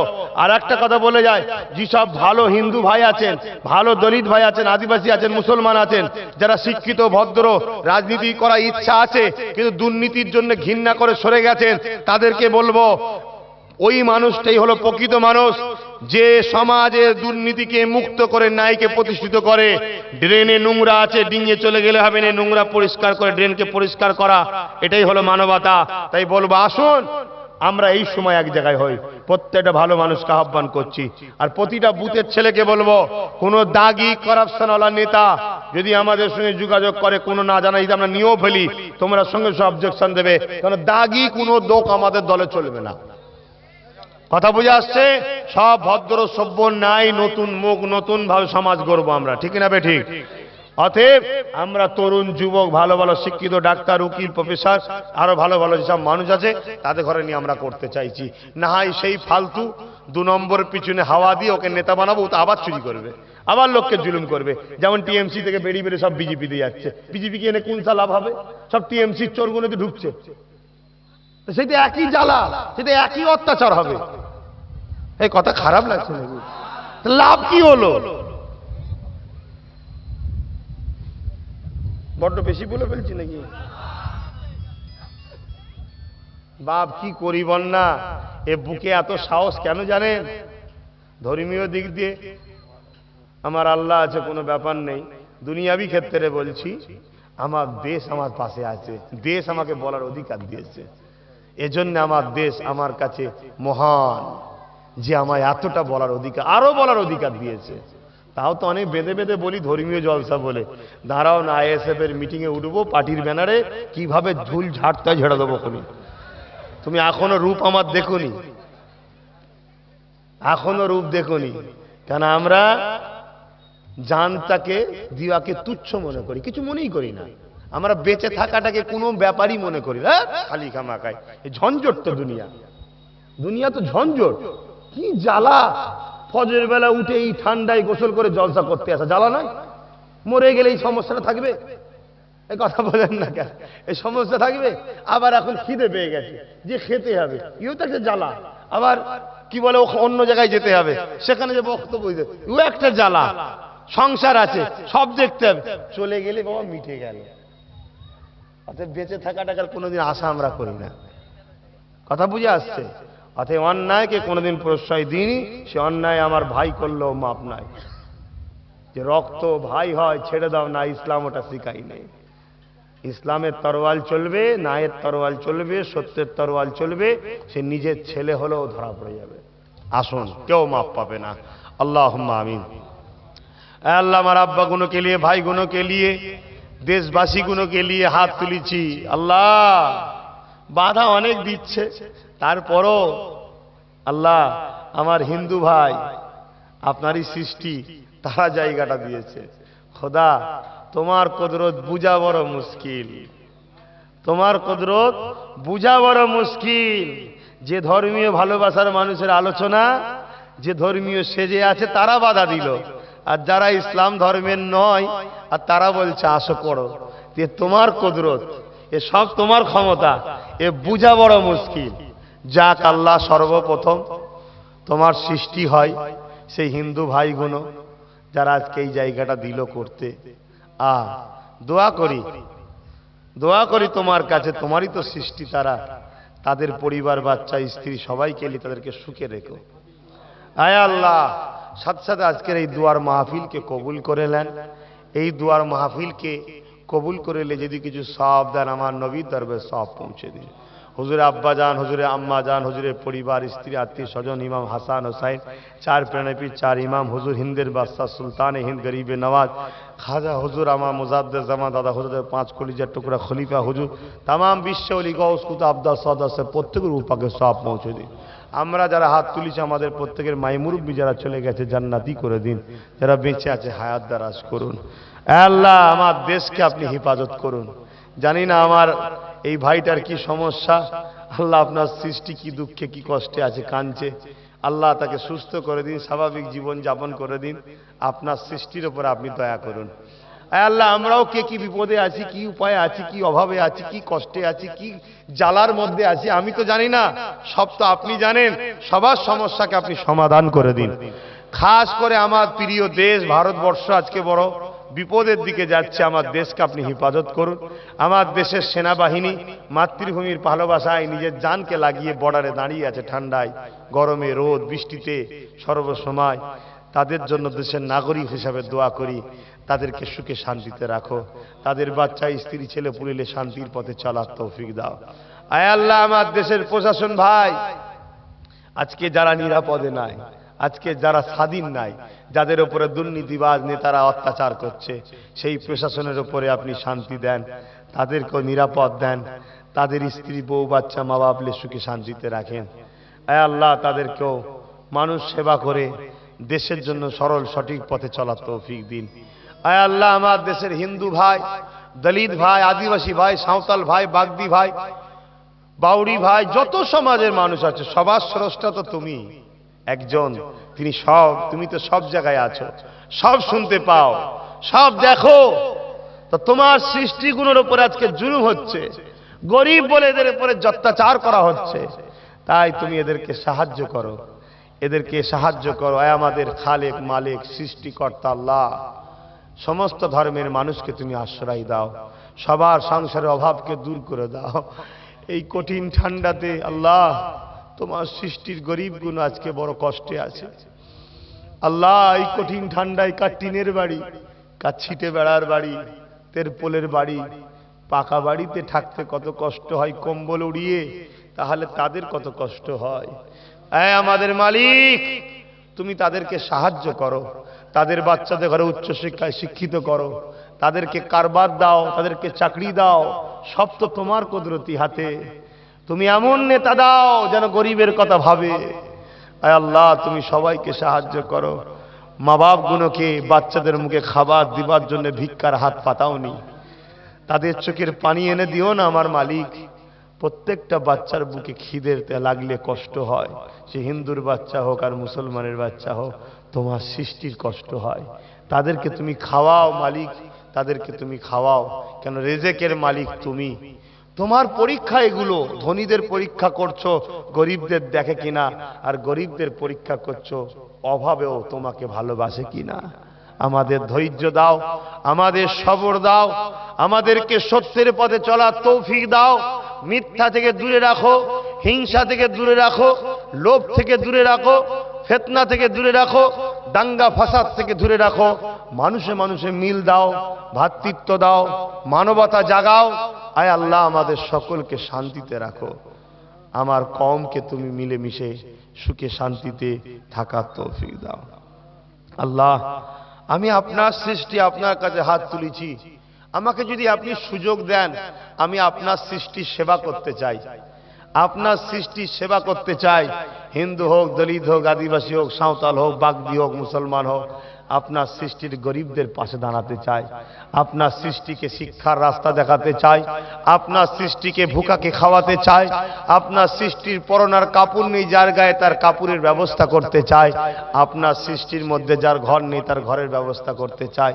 জমিন আসমানের রাজত্বের মালিক তো তুমি, যদি বাংলা আমায় দাও, তোমার সৃষ্টির সেবা করার তৌফিক যদি একবার সুযোগ দাও, তাহলে আমি করব, সেই করার তৌফিক তুমি আমায় দাও। আমি কোনো মানুষের কাছে হাত পাতিনি, আমি কারো কাছে সাহায্য চাইনি, আমি কায়নাতের স্রষ্টার কাছে সাহায্য চাইলাম। যেটা তোমার জন্য কল্যাণ, তাতে খুশি থাকার আমাকে তৌফিক দাও। লা ইলাহা ইল্লাল্লাহ মুহাম্মাদুর রাসূলুল্লাহ সাল্লাল্লাহু আলাইহি ওয়াসাল্লাম। আসসালামু আলাইকুম। মিলেমিশে যাবেন। নিজের ধর্মীয় এলাকা ছাড়া, গ্রাম ছাড়া অন্য গ্রামে ধর্মীয় স্লোগান দেবেন না। ধর্মীয় মাহফিল ছাড়া অন্য মাহফিলে গিয়ে ধর্মীয় স্লোগান দেবেন না। যেখানে জাতি ধর্ম বর্ণ নির্বিশেষে সমস্ত মানুষের সেবামূলক সমাবেশ হবে, সেখানে গিয়ে কোনো ধর্মীয় স্লোগান দেবেন না। বাবু।